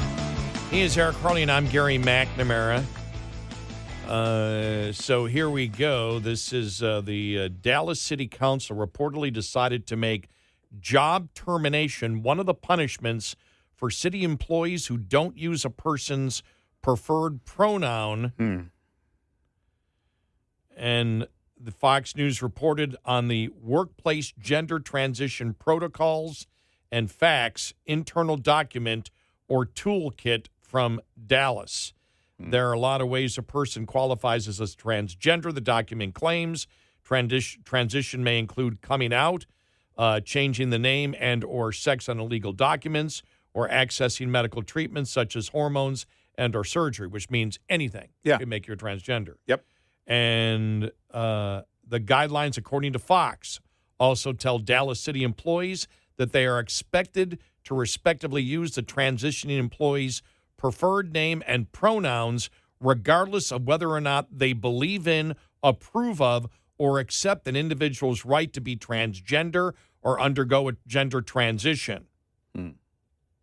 The document even recommends that supervisors consult transgenders on how they think coworkers should be punished. Wow. No mob mentality in that. These guidelines even claim that people have a right not only to identify as anything, but to be called whatever they view their identity. Quote from the document, an employee has the right to be addressed by the name and pronoun of their choice. Our addressing the employee by their chosen pronoun is a sign of respect for them as an individual. Can you say lawsuit city? Oh, man. Are you kidding me? City. Well, by the way, so that is their challenge. Think about this. They're stating it as such, that an employee has the right. That's the legal challenge right there. It will be the reverse of that. Does the city have the right to do this to employees? And I believe no. I believe it's unconstitutional. City employees are supposedly guilty of discrimination or harassment.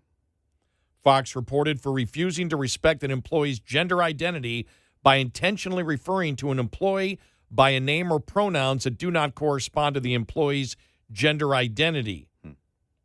Indeed, city employees, if they do misgender someone, they may be disciplined up to and including termination. Fox News said it asked the city of Dallas if there could be exceptions for religious beliefs. Instead of answering the question, the city responded, the city prohibits discrimination and harassment of employees based on a protected category, including, they gave the whole thing, they never answered the question. Yeah. Wow. The city, this comment here from Fox, I think, the city of Dallas is safe and welcoming place for all residents and employees, except about Christians, Jews, or Muslims, apparently. Yeah. Wow. Oh, my gosh. We'll get into talking about this here next and the problems legally here. Yeah. Whoa.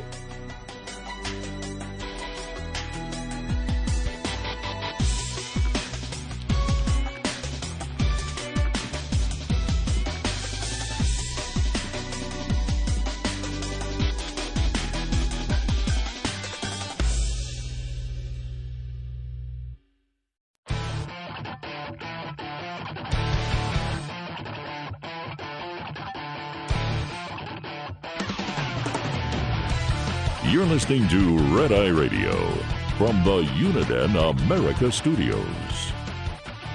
It's Red Eye Radio. He's Eric Hurley, and I'm Gary McNamara. Just wondered with this new Dallas law, would I be required to call George Costanza T-Bone?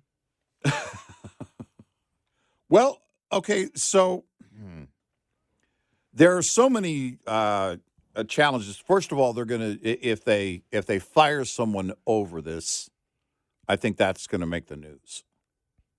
Oh yeah, yeah. And everyone's watching this. This is a national story now, and everyone's watching it and waiting.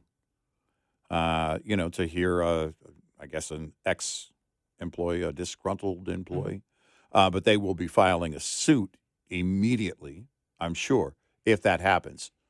That's the question. How far does the city of Dallas want to take this? Do they want to put it out there and do their virtue signaling and never act on it? Has the state come out and said that they believe this is unconstitutional? I have not seen anything. I wouldn't be surprised if I heard it today from the state of Texas. Yeah. Saying Abbott may have tweeted it. I didn't see it. Greg Abbott. Yeah, last I saw, they're just fighting over the property tax thing every day. Yeah, and get that done, would you? They're trying to lower property taxes again. Well, I really don't care if they do it because I've got mine. Hey. Because I'm older. This is going to further lower yours, too. Oh, is it? Yeah. Oh, then I'm all for it. Yeah. Yeah. Nah, everything's still on property. Yeah. Let me just scan down here, see, because okay, let me just see here. Going back to late last week, yeah. Okay. Nothing yet on it. All right. I'm back to June 1st. So, but when you look, that we've stated this from the very, very beginning. Pronouns are a lie. Yeah. If you're using a pronoun that's the opposite of your biological sex, then right. Yeah, it's a lie. It's a lie. Right.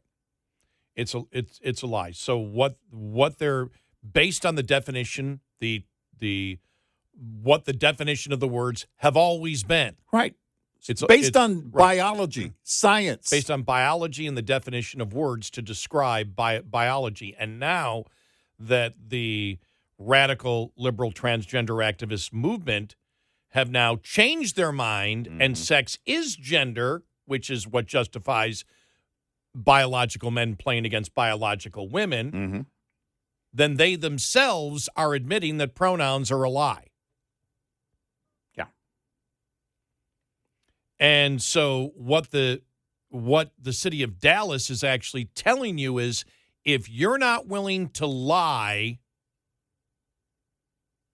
about reality, right, that we will fire you for cause. If you don't deny science. Right. If you don't deny science, we will fire you for cause. By the way, that would be one of my legal defenses right there. Because city employees would be guilty of discrimination and harassment. You're fired for cause. Because of that goes on your record. Wow. You want a defamation lawsuit? There you got it. Right there. Right there. You got the defamation lawsuit big time. That's a great point. Now,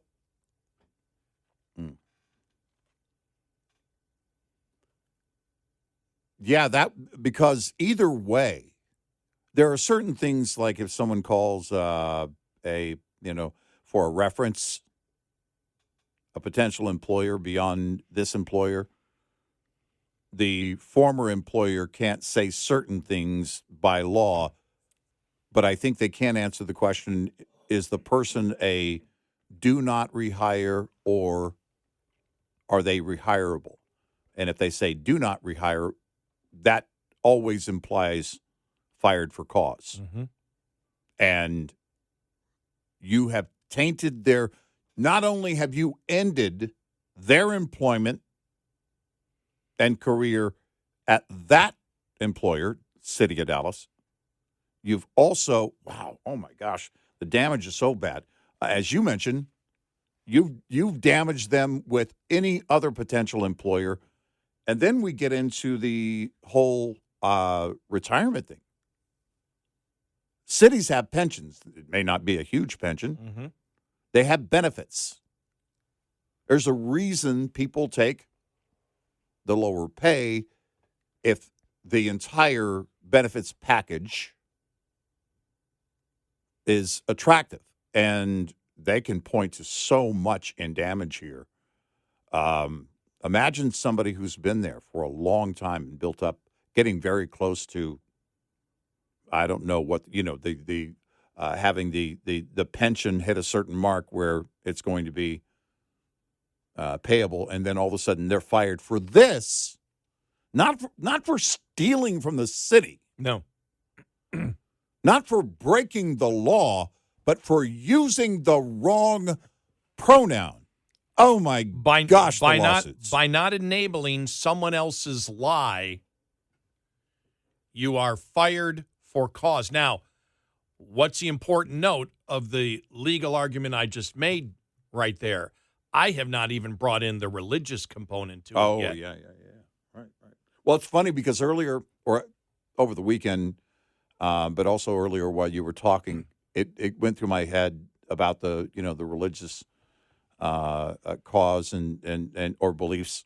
And then I thought, well, even aside from religious beliefs, now let's just talk about the belief in biology. The basic science. Yeah. Well, that's why, remember, now in California, they want to step deeper. They said that you could go to jail. Right. In certain jobs in the state if you didn't use the proper pronoun. The California Supreme Court came in and said, sorry, that's compelled speech. You can't do that, and throughout the entire thing. Right. So the California Supreme Court has already faced with it. Now, it's not going to jail, but the concept that you have done something wrong that is worth firing still is the same concept that is compelled speech by the state that is based on a lie. Yeah. And it's based on a lie. Yep. And this is where the radical transgender activist movement has tried to have it both ways. Mm-hmm. Yeah. Oh, no. Well, no, that's the gender. It's not sex. Sorry. You could have sold that 5 years ago, but remember, you changed your mind.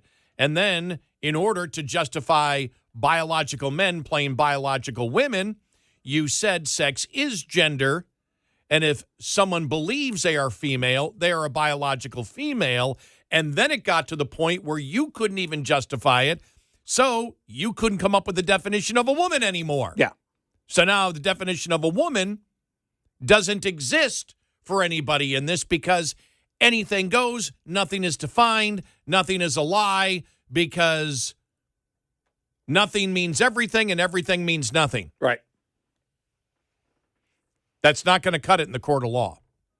No, it isn't. And I cannot wait.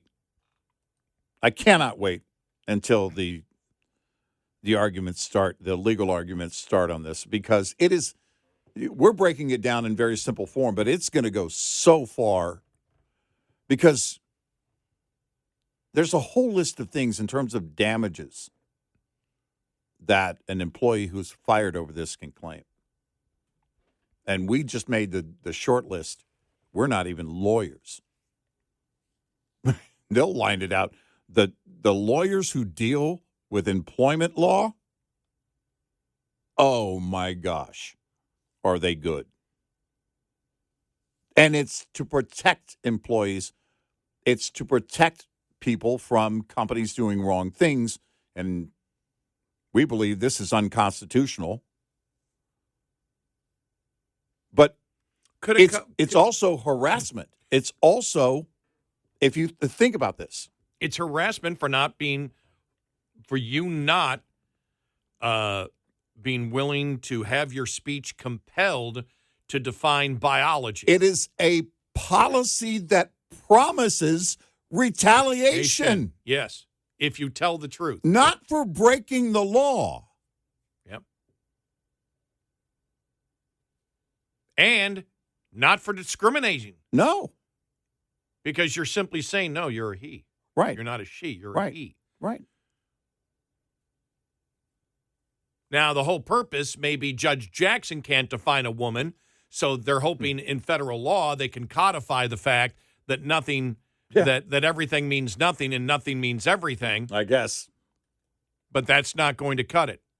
Words, you have to be able to define, words must have meaning and definitive meaning. Yeah.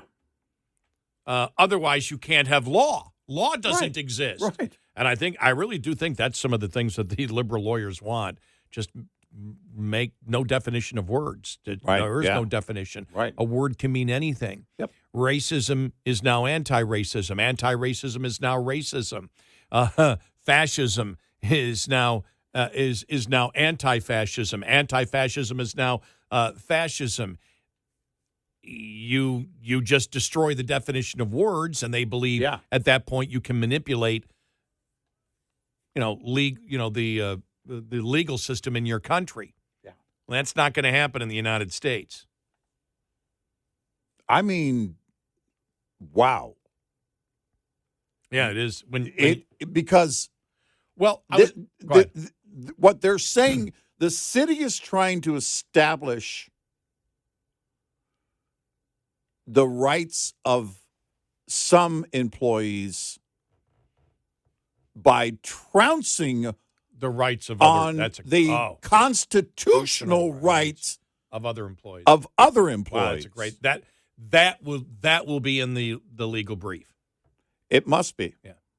It's going to have to be. And by the way, we're just going over this for the first time in our heads. What the legal implications would be of something like this. Yeah, so, we're workshopping this as right. So when Eric said that, we hadn't had that discussion yet. So I went, okay, that's a good one. Think about this. In any other aspect of the job, can your employer make you lie?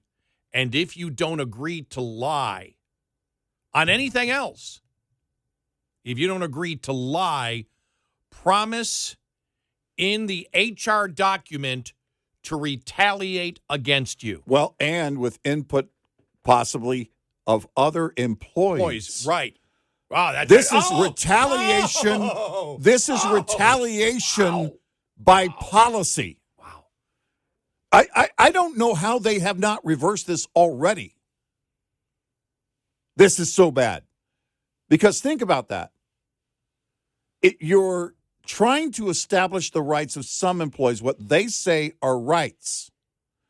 We're not talking about a company or an employer that is saying we establish these benefits, like you get every Friday off, or we have free snacks in the break room, or you get this for overtime, you get whatever this holiday is off, you get, no.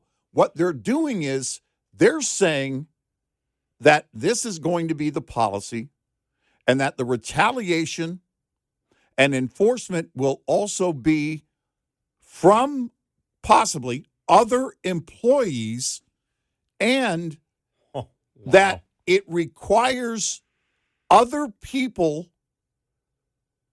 to establish and enforce the right of those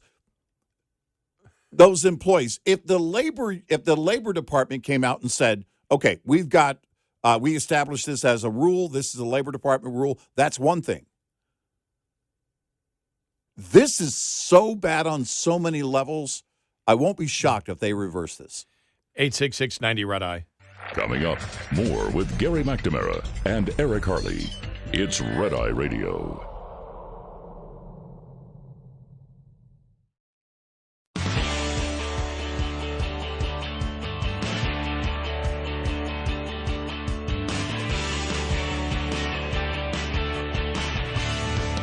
It's Red Eye Radio. He's Eric Harley, and I'm Gary McNamara. I mean, there's so many things wrong legally here with this city of Dallas. Apparently, the new HR policy on transgenders, and you just brought it up. I mean, we had talked about it. When you think about the legal implications, where they say at times we may even go to the employee, who would be the transgender. Who is the victim in this case, and they can basically join in on what the punishment is going to be, is mind-boggling. Because if they said, look, the Department of Labor has established this as a rule, this is the rulemaking, and so we're going to follow that, that's one thing. But they're requiring the other employees to establish a right that they themselves created internally. Like if they came in and said, well, we're just going to give these benefits, we're going to give these benefits to the employees and blah, blah, blah. It doesn't require the participation of the employees, other employees, even if they like it or don't like it. It doesn't matter. In this case, it requires the participation fully of all of those other employees on something that is not an established right.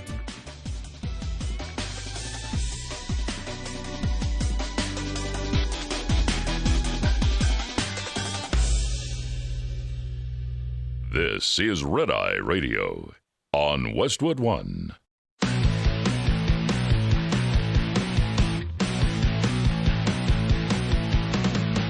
Now, it's Red Eye Radio.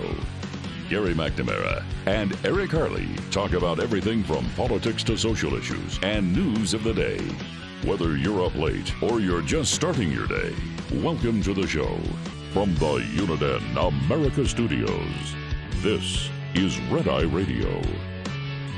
All across the USA and around the world, we are Red Eye Radio. He is Eric Harley, and I'm Gary McNamara, and it may sound totally official here as if we're totally into the show and everything else, but the show actually interrupted our conversation again. We're just having conversations, and then we got to come on the air. We've got to do the show. Show has to be done. Yeah. So then to finish up what we were saying during the break, I told him, I said, listen, Ron, you're the governor of Florida. Everybody likes you. You should run for president. He's like, okay. I hadn't thought of that before you said it, Eric, but okay. And the rest is history. Oh, 2 endorsements over the weekend. Yeah. Jack Dorsey, former CEO and co-founder of Twitter. Yeah. Endorsed a grasshopper. Kennedy, he's the one guy. Kennedy, Robert Kennedy Jr. All right. He can beat Biden. He can beat Trump. He can beat DeSantis, and he will. Nope, and no. Oh, my God. Oh, my. Listen. No. Not going to happen, Jack. Come on, Jack. And then Comey, the pressure must have got too great. People were pounding on him, so he decided apparently to do some interviews. I think it was on CNN. Was it CNN he was on? Yeah. And said he'll be endorsing Biden, that Trump is not an option. Uh-huh. No, really? Let me see. The guy who fired you won't get your endorsement. Yeah. He's so weird. Which one, Dorsey or Comey? Yes. That's a great point. This is now this is known as our Weird People segment. Wow. Yeah. Okay. Okay, fine. They're all smoking weed. Oh. Huh? Oh, man. I got to find the story when you just brought that up. What? There's a story. It's like farmers have like 300,000 pounds of pot in New York that they can't get rid of to the legal pot distributors in New York because New York is screwing up The licenses? the licenses and the opening up Gee. of legal weed. Didn't see that coming when we've been watching California do the same for years. Yeah, no, I didn't think that was ever going to happen in New York after how it exactly happened that way in California. The weed is here. We need somebody to smoke this weed, man. I mean, we had free cheese in the 80s. Remember that? Right. Maybe free pot now. Right. There's an overabundance where we're subsidizing the pot growing because we can't get the infrastructure to sell pot. Think about this now. I mean, that could be the new slogan, though, next year. What? Pot in every pot.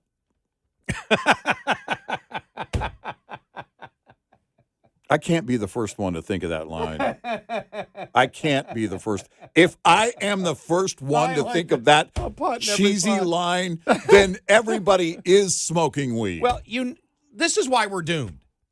It's when it all goes back to when it all really goes back to the pirate show, the pirate bar on John Taffer. Yeah.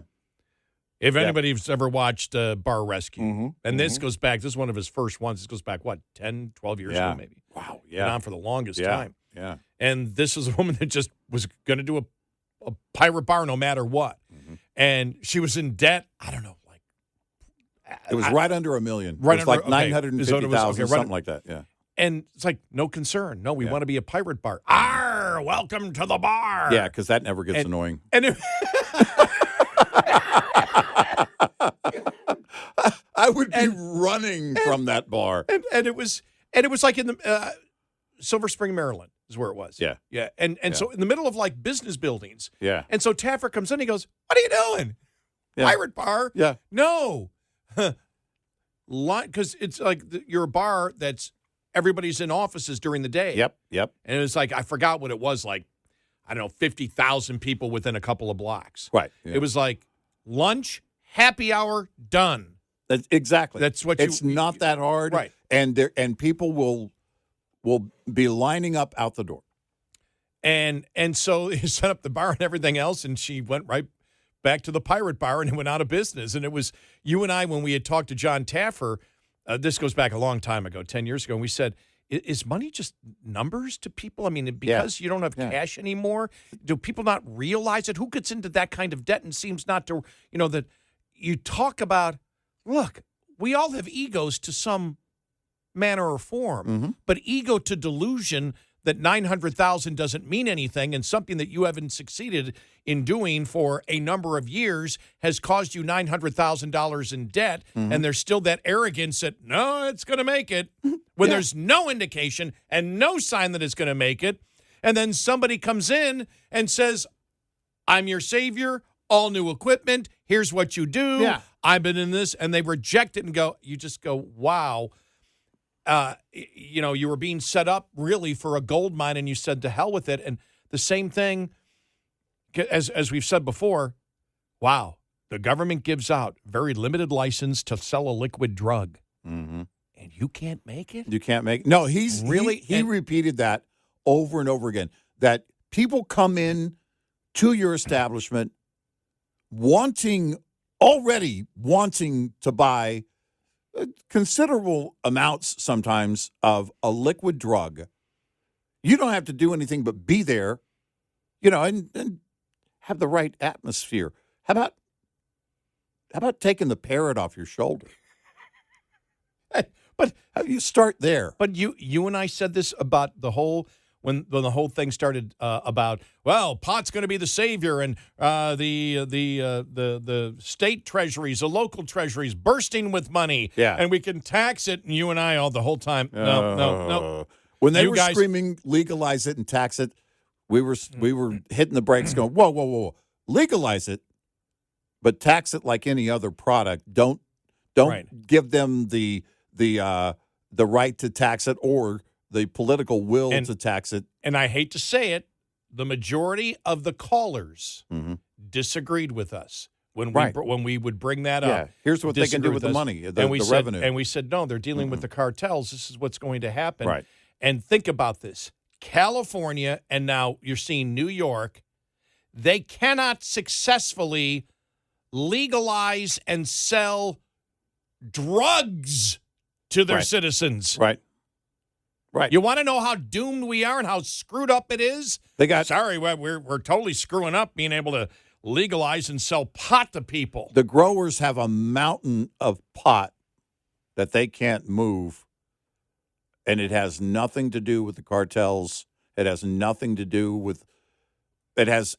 to do with the authorities not doing their job. Think about this. The licensing process. It can't be that. The more you red tape this is how bad it got in California. On the illegal grows in California, when they were enforcing it, right? And now they've got everything. They've got drones, and they can show satellite photos and drone footage and everything, and they can find these grows all over the state. And when they would start enforcing that, what the middle ground was, wait a minute, we'll hit the brakes on enforcement if you can demonstrate to us that you just applied for the license, right? That you started the process. We won't clear out your supply, your field, your grow field, as long as you've demonstrated that you started the licensing process, just applied for it. That's how bad it was. And now New York is just, well, what do we do? Yeah. And there it is, the headline, slow start, ABC News, slow start to New York's legal pot market leaves farmers holding the bag. New York's fledgling marijuana market does not have enough licensed retailers to sell 300,000 pounds of cannabis grown by farmers in the state. That's the backlog right now. 300,000 pounds. That's a mountain of pot. You saw that Minnesota signed it into law. And the former governor was there, too. Jesse Ventura actually came back into the U.S. for that. I was the governor of Minnesota. Did he move to Mexico? I live in the Baja, Gary. Why don't you tell me where I live? Why don't you tell me? That's what see, you're just a puppet, Gary. Oh, I remember. I was working in Okay, that's where he splits his time between Minnesota and his off-the-grid home in Mexico. In the Baja. Yeah, exactly, yeah. But he was there for the signing last week, I think it was. I just remember I remember the calls. I was working in Portland, but still that was such a huge story. That story was national the whole time because, remember, he was an independent and we need a voice separate from the left and the right, blah, blah, blah, blah, blah, and he ended up being on the left. I don't serve the masters on the left or the right. Yeah, he did. Of course you do. And, all right, that's if you want to live in the Baja, that's fine. But he was, of course, had to be on site for it. And I just thought to myself, okay, look, we've talked about this for so many years because I do support legalization. Now, we've also pointed out where they were going to have problems, and we were right, on standardizing the different forms of the drug, especially edibles. And once that standardization came into play on dosages and everything else, it became a greater understanding.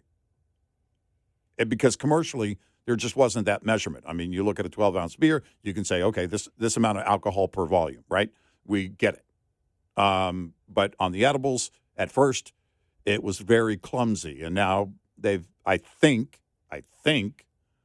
have got it straightened out. But the fact of the matter is that you should be able to put a process in play and anticipate that the licensing for the dispensaries in New York, the line is going to be a long line. I hear they're going to set up farmers markets, but you can't smoke at the farmers market. Oh, you're being serious? They're actually going to have a farmers market? Yes, they're going to farmers market. But you can't smoke. Regulations, red tape make it hard to sell cannabis in New York. This is, this is from, I didn't know they still existed. This is from, hey, dude, I got the latest issue here of High Times. High Times is still around. High Times, well, no, I guess they're probably, circulation is probably through the roof. Exactly. Okay, yeah, okay. And now they're considered establishment. Right, yes. right. Hey, for the first time in my radio career, I'm reading an article from High Times. Yeah, the Weed Street Journal instead of Wall Street Journal. Regulations and red tape make it hard to sell cannabis in New York. Currently, just over a dozen licensed retailers are actively operating in New York. By introducing a marijuana farmers market, more retailers could sell their products as regulators continue to work to license and set up more legal brick and mortar storefronts. But you would not be able to smoke at the actual farmers market. Okay. So this came out on May 31st. Yeah. You will not be able to light up. Yeah, because the rules vary in different states and localities about where you can consume. And I'm sure everybody will abide by the rules. But wait a minute. If I'm stereotyping correctly, if there's going to be a marijuana farmer's market, don't you expect you're going to pull your car up, get out of your car, and that's what you smell? If you see, that would be. I mean, it's a very commune. Would think if you don't smell it's a very kind of commune, I think, sort of imagery that I have. Yeah, no doubt. You get out of your Volkswagen Bug. Yeah. And the whole locally grown thing and all that. Exactly. Yeah. People sitting around. It would be the first farmer's market to have Cheetos and Snickers bars. Where did you grow these? Don't ask questions. They're here for a reason. Pot, yes. No sugar. That's right. No sugar allowed. No, we're taking the sugar away from you. What else are they canceling? Pretty much everything else. You can't drive. You can't have a gas stove. Are they? I have to ask the question. Are they insisting on sugar-free gummies? Probably. Instead of limiting the THC by volume, the sugar by volume. Keto gummies. Yes, keto gummies. I bet they exist. I don't even have to search it. I'd put $1 on that bet. They already exist. But now the government gets involved in, well, see, listen, it has too much sodium content. Having more fun than anybody high or sober. Yeah. Sober. And we are sober. Here on Red Eye Radio. Hi, I'm Jen Loomis, a transport safety expert at J.J. Keller, and I'm here to share a tip on compliance, safety, accountability. Drivers should be familiar with how their actions affect their motor carrier's Compliance Safety Accountability, or CSA score, in the 7 basic categories. The driver fitness score is based on the physical and medical qualifications of drivers. The vehicle maintenance category requires drivers to know how to inspect CMVs and secure cargo. Hours of service compliance relies on drivers keeping accurate records of duty and abiding by hours of service limits. The unsafe driving category is affected by unsafe driving behaviors such as failing to wear a seatbelt or obey traffic laws. Drivers should understand the drug and alcohol prohibitions to prevent hurting their carrier's Controlled Substances and Alcohol basic score. And drivers who transport hazmat must know how to safely transport hazardous materials according to the regulations. The final basic category, crash prevention, is based on how many crashes a motor carrier has been involved in, so drivers must know how to drive safely to avoid crashes. This tip was brought to you by J.J. Keller and Associates. Visit us at jjkeller.com. Lines open for your calls. 866-90-RED-EYE on Red Eye Radio.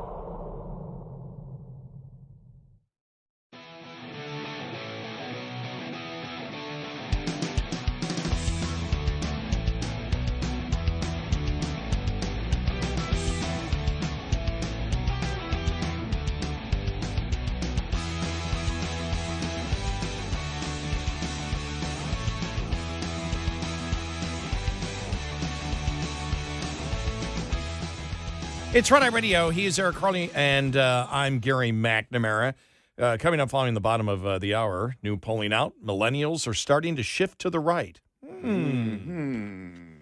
Is that true? I love these stories when the headlines come out and you're like, duh.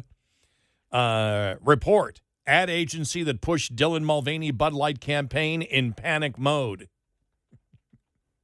All right. No kidding. Yeah. All right. Because the one thing you're looking at is if you believed that was going to work, what have you proposed in the, because you're always doing plans for other clients as to what you're going to do over the next 6 months. They may have had may have had campaigns in the works that they had to completely scrap after that. Think about that. If they thought that was going to be a trend, right? Oh, no, this is the way things are going. And then it's like, okay, throw all that out. I mean, I don't know what you do. And I have a friend who owns an international ad agency. And I haven't really asked him about it, but I can only imagine. You're always trying to capitalize basically on the sensibilities of the times and also of culture and everything else. But how do you get that done today? I mean, seriously, that's not a job I would want to do.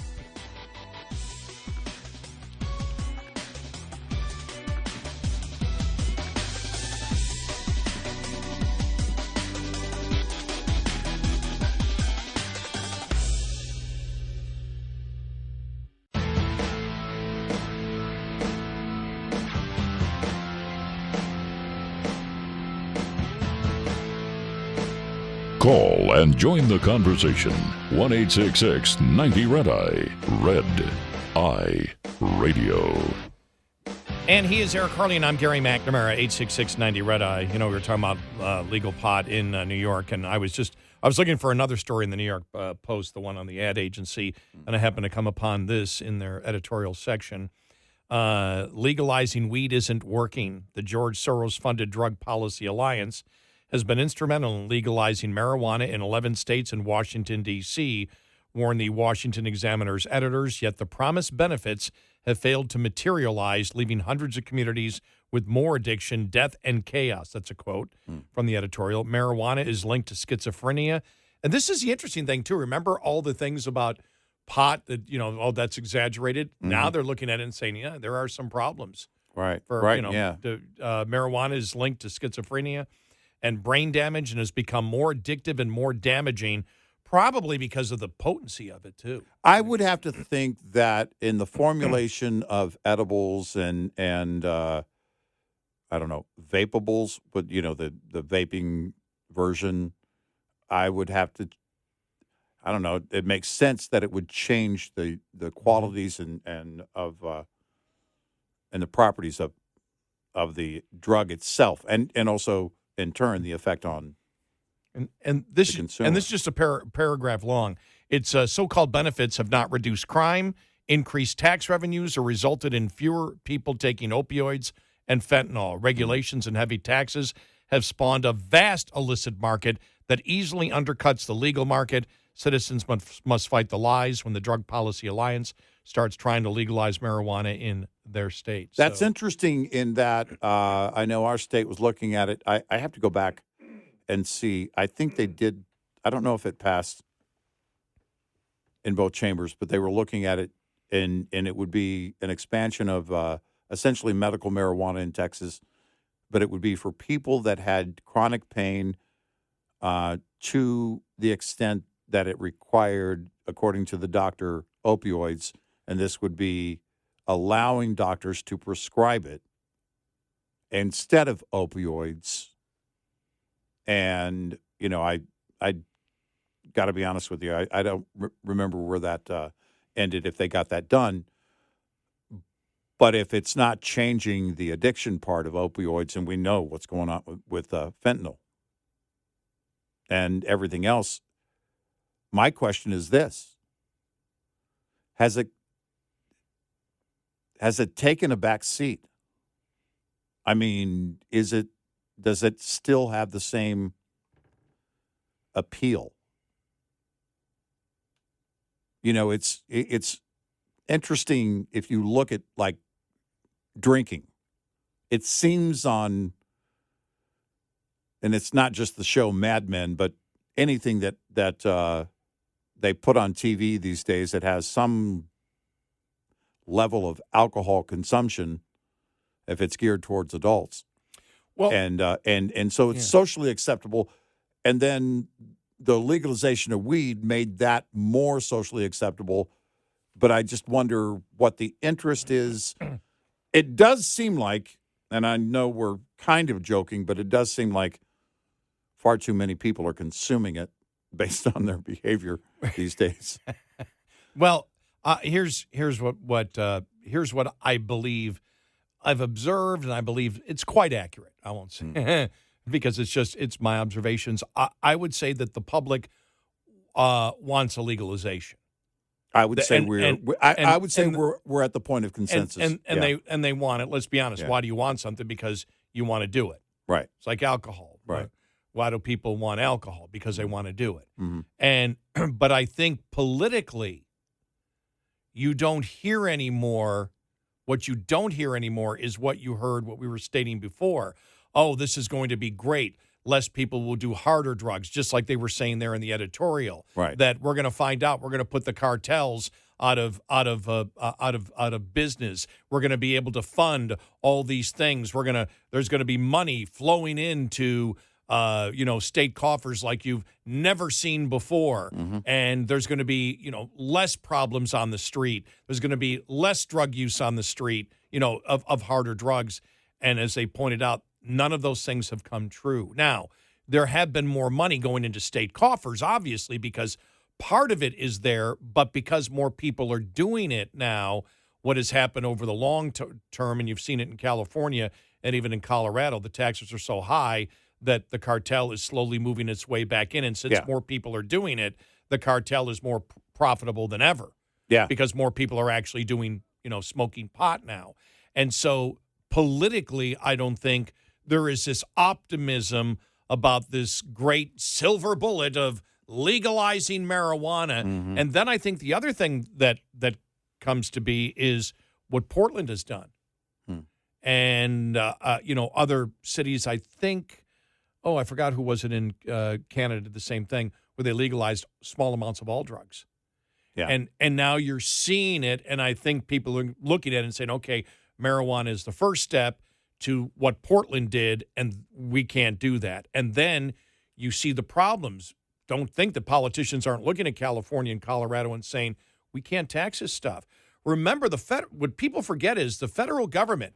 You wonder one of the reasons why hasn't the federal government come out and, why isn't there a bigger push to legalize pot nationwide? Because the feds want 8%. Yep. The feds want 8% of the cut. Mm-hmm.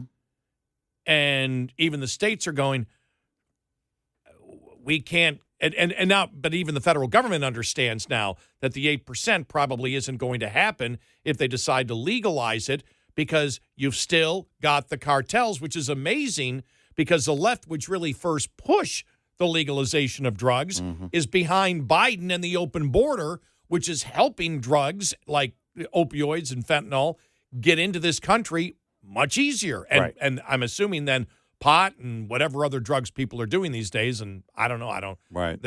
People still doing powder coke, or whatever happened to ecstasy?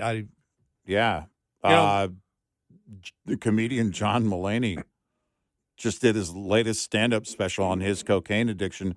He's sober now, and he talked about how much he was doing, and on top of other drugs he was doing. And it was shocking to me because I'm not around it. I guess maybe that's, not shocking. It was shocking. I guess it was shocking to hear the amounts that he was saying he did. His entire new stand-up special is all about that. Ooh. Yeah. And it's funny, but it's also a bit uncomfortable because he makes fun of the way he used to act on stage, which was like, a toddler that just had 10 pounds of sugar. And very funny, but in this new stand-up special, he's much more subdued, still very funny. And I had to go back and watch his other specials, especially the one before this. But I don't, that's the thing. So was he saying he was high then doing all those shows? He didn't say it outright, but he made it very clear at the beginning that especially his stand-up special before that, which is hilarious. I think he's funny. But it was also, it was sad. To me, it was sad. He didn't break it down into a sad moment. But to me, thinking about it was like, wow. And I thought, okay, but, and I think he made a comment about the intervention, which included some famous people. And he made the point that you guys do all of this stuff, but I got to quit doing that. Why? And that's because I was until he made that point in the comedy special, I was thinking the same thing. It's socially acceptable to do this. And, of course, cocaine is horrible. I mean, you don't want your friend being strung out on cocaine. If you're part of the intervention, you're there for a reason. But the question is, are you completely sober? And now they call it California sober. I quit drinking. I smoke weed. I quit doing this. I smoke weed. Well, it does remind me of the 2.5 Men where Charlie quit drinking. It's like, yeah. Remember, he's drinking beer. Right. Yeah. I quit drinking. I quit drinking beer. Yes. Well, that's me quitting drinking. Yeah, that's Charlie Harper. No, but it's interesting looking at a society. Well, do you think that? I mean, that's what I believe is, because you ask most people now. I think I would think the polls would still be the same. Maybe not in places. I don't know. Maybe if you took it specifically in California or Colorado and said, "Are you not?" Because I still think people will say, more people will continue to say as it becomes legal or decriminalized that I want to do pot. Yeah, just right. Like anything's legal if people will do more of it. But if you say, did the promises of recreational marijuana come true? I think most people would say no, because obviously it hasn't come true. And I think that what we're going to have in a society is more acceptance of it, but more of a realization or just ignoring, at least until you can't ignore it anymore, the problems that you get with it. The fact that the cartels are getting bigger. The fact that you can't continue to tax it the way you have because you're not going to be able to succeed. And so you're not going to be pulling in the revenues that were promised from it at all. And then the problems that are created because of it, you're going to have to pick up that cost, and the realization will come, as it usually does, that what government sold us and what the politicians sold us about this nirvana of this pot heaven, which would take care of all of our ills, was a delusion to begin with. Story over the weekend here in our state of Texas, they found armed cartel members inside a wooded area here in Texas. And they had with them a couple of adolescent males that I assume they're training to be cartel members or whatever. And we've been talking about it. I mean, the cartels are operating in the U.S. That's not a secret.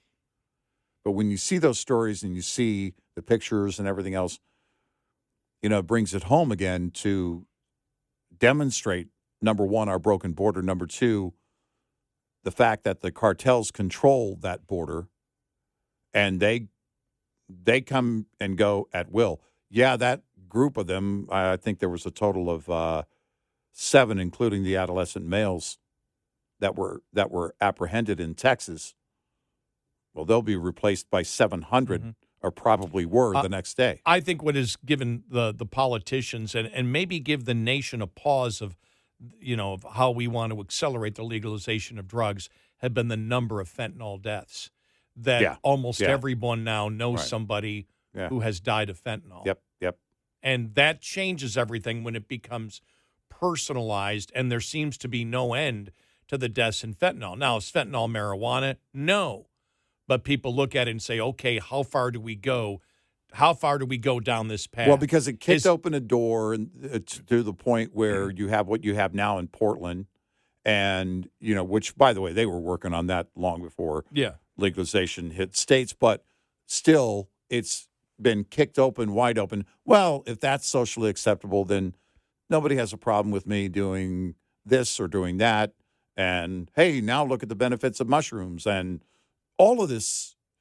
And it fascinates me, the mindset of a society that more and more is looking for different ways to get high and higher and higher and higher. That's, I guess, a totally different conversation from where we are as a nation on the legality of it and what's going to happen on the national level. But I suspect it's going to happen in the next few years. 866-98-RED-EYE. Get in touch with Red Eye Radio, toll free at 866-90-RED-EYE.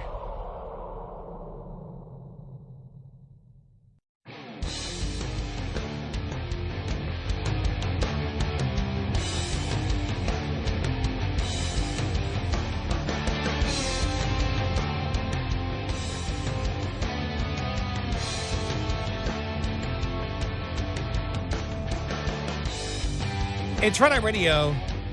He is Eric Hurley, and I'm Gary McNamara. Two things. Millennials starting to shift to the right. Okay. Okay. Well, all right. We'll see what their analysis of that is. Was there some hesitation in us believing that? Yeah. Maybe just a little bit. A tiny bit. So we'll get to that. And the New York Post had a story. The ad agency that facilitated the Dylan Mulvaney partnership with Bud Light now finds itself in a state of serious panic mode. Yeah, you think? Well, because here's the question. How do you gauge now the sensibility of the consuming public? That's their job. Mm-hmm. You don't know where to go now. You're afraid not to because silence is violence, and you're afraid to go forward with it because it could shut the product down. Wow. I don't want that job.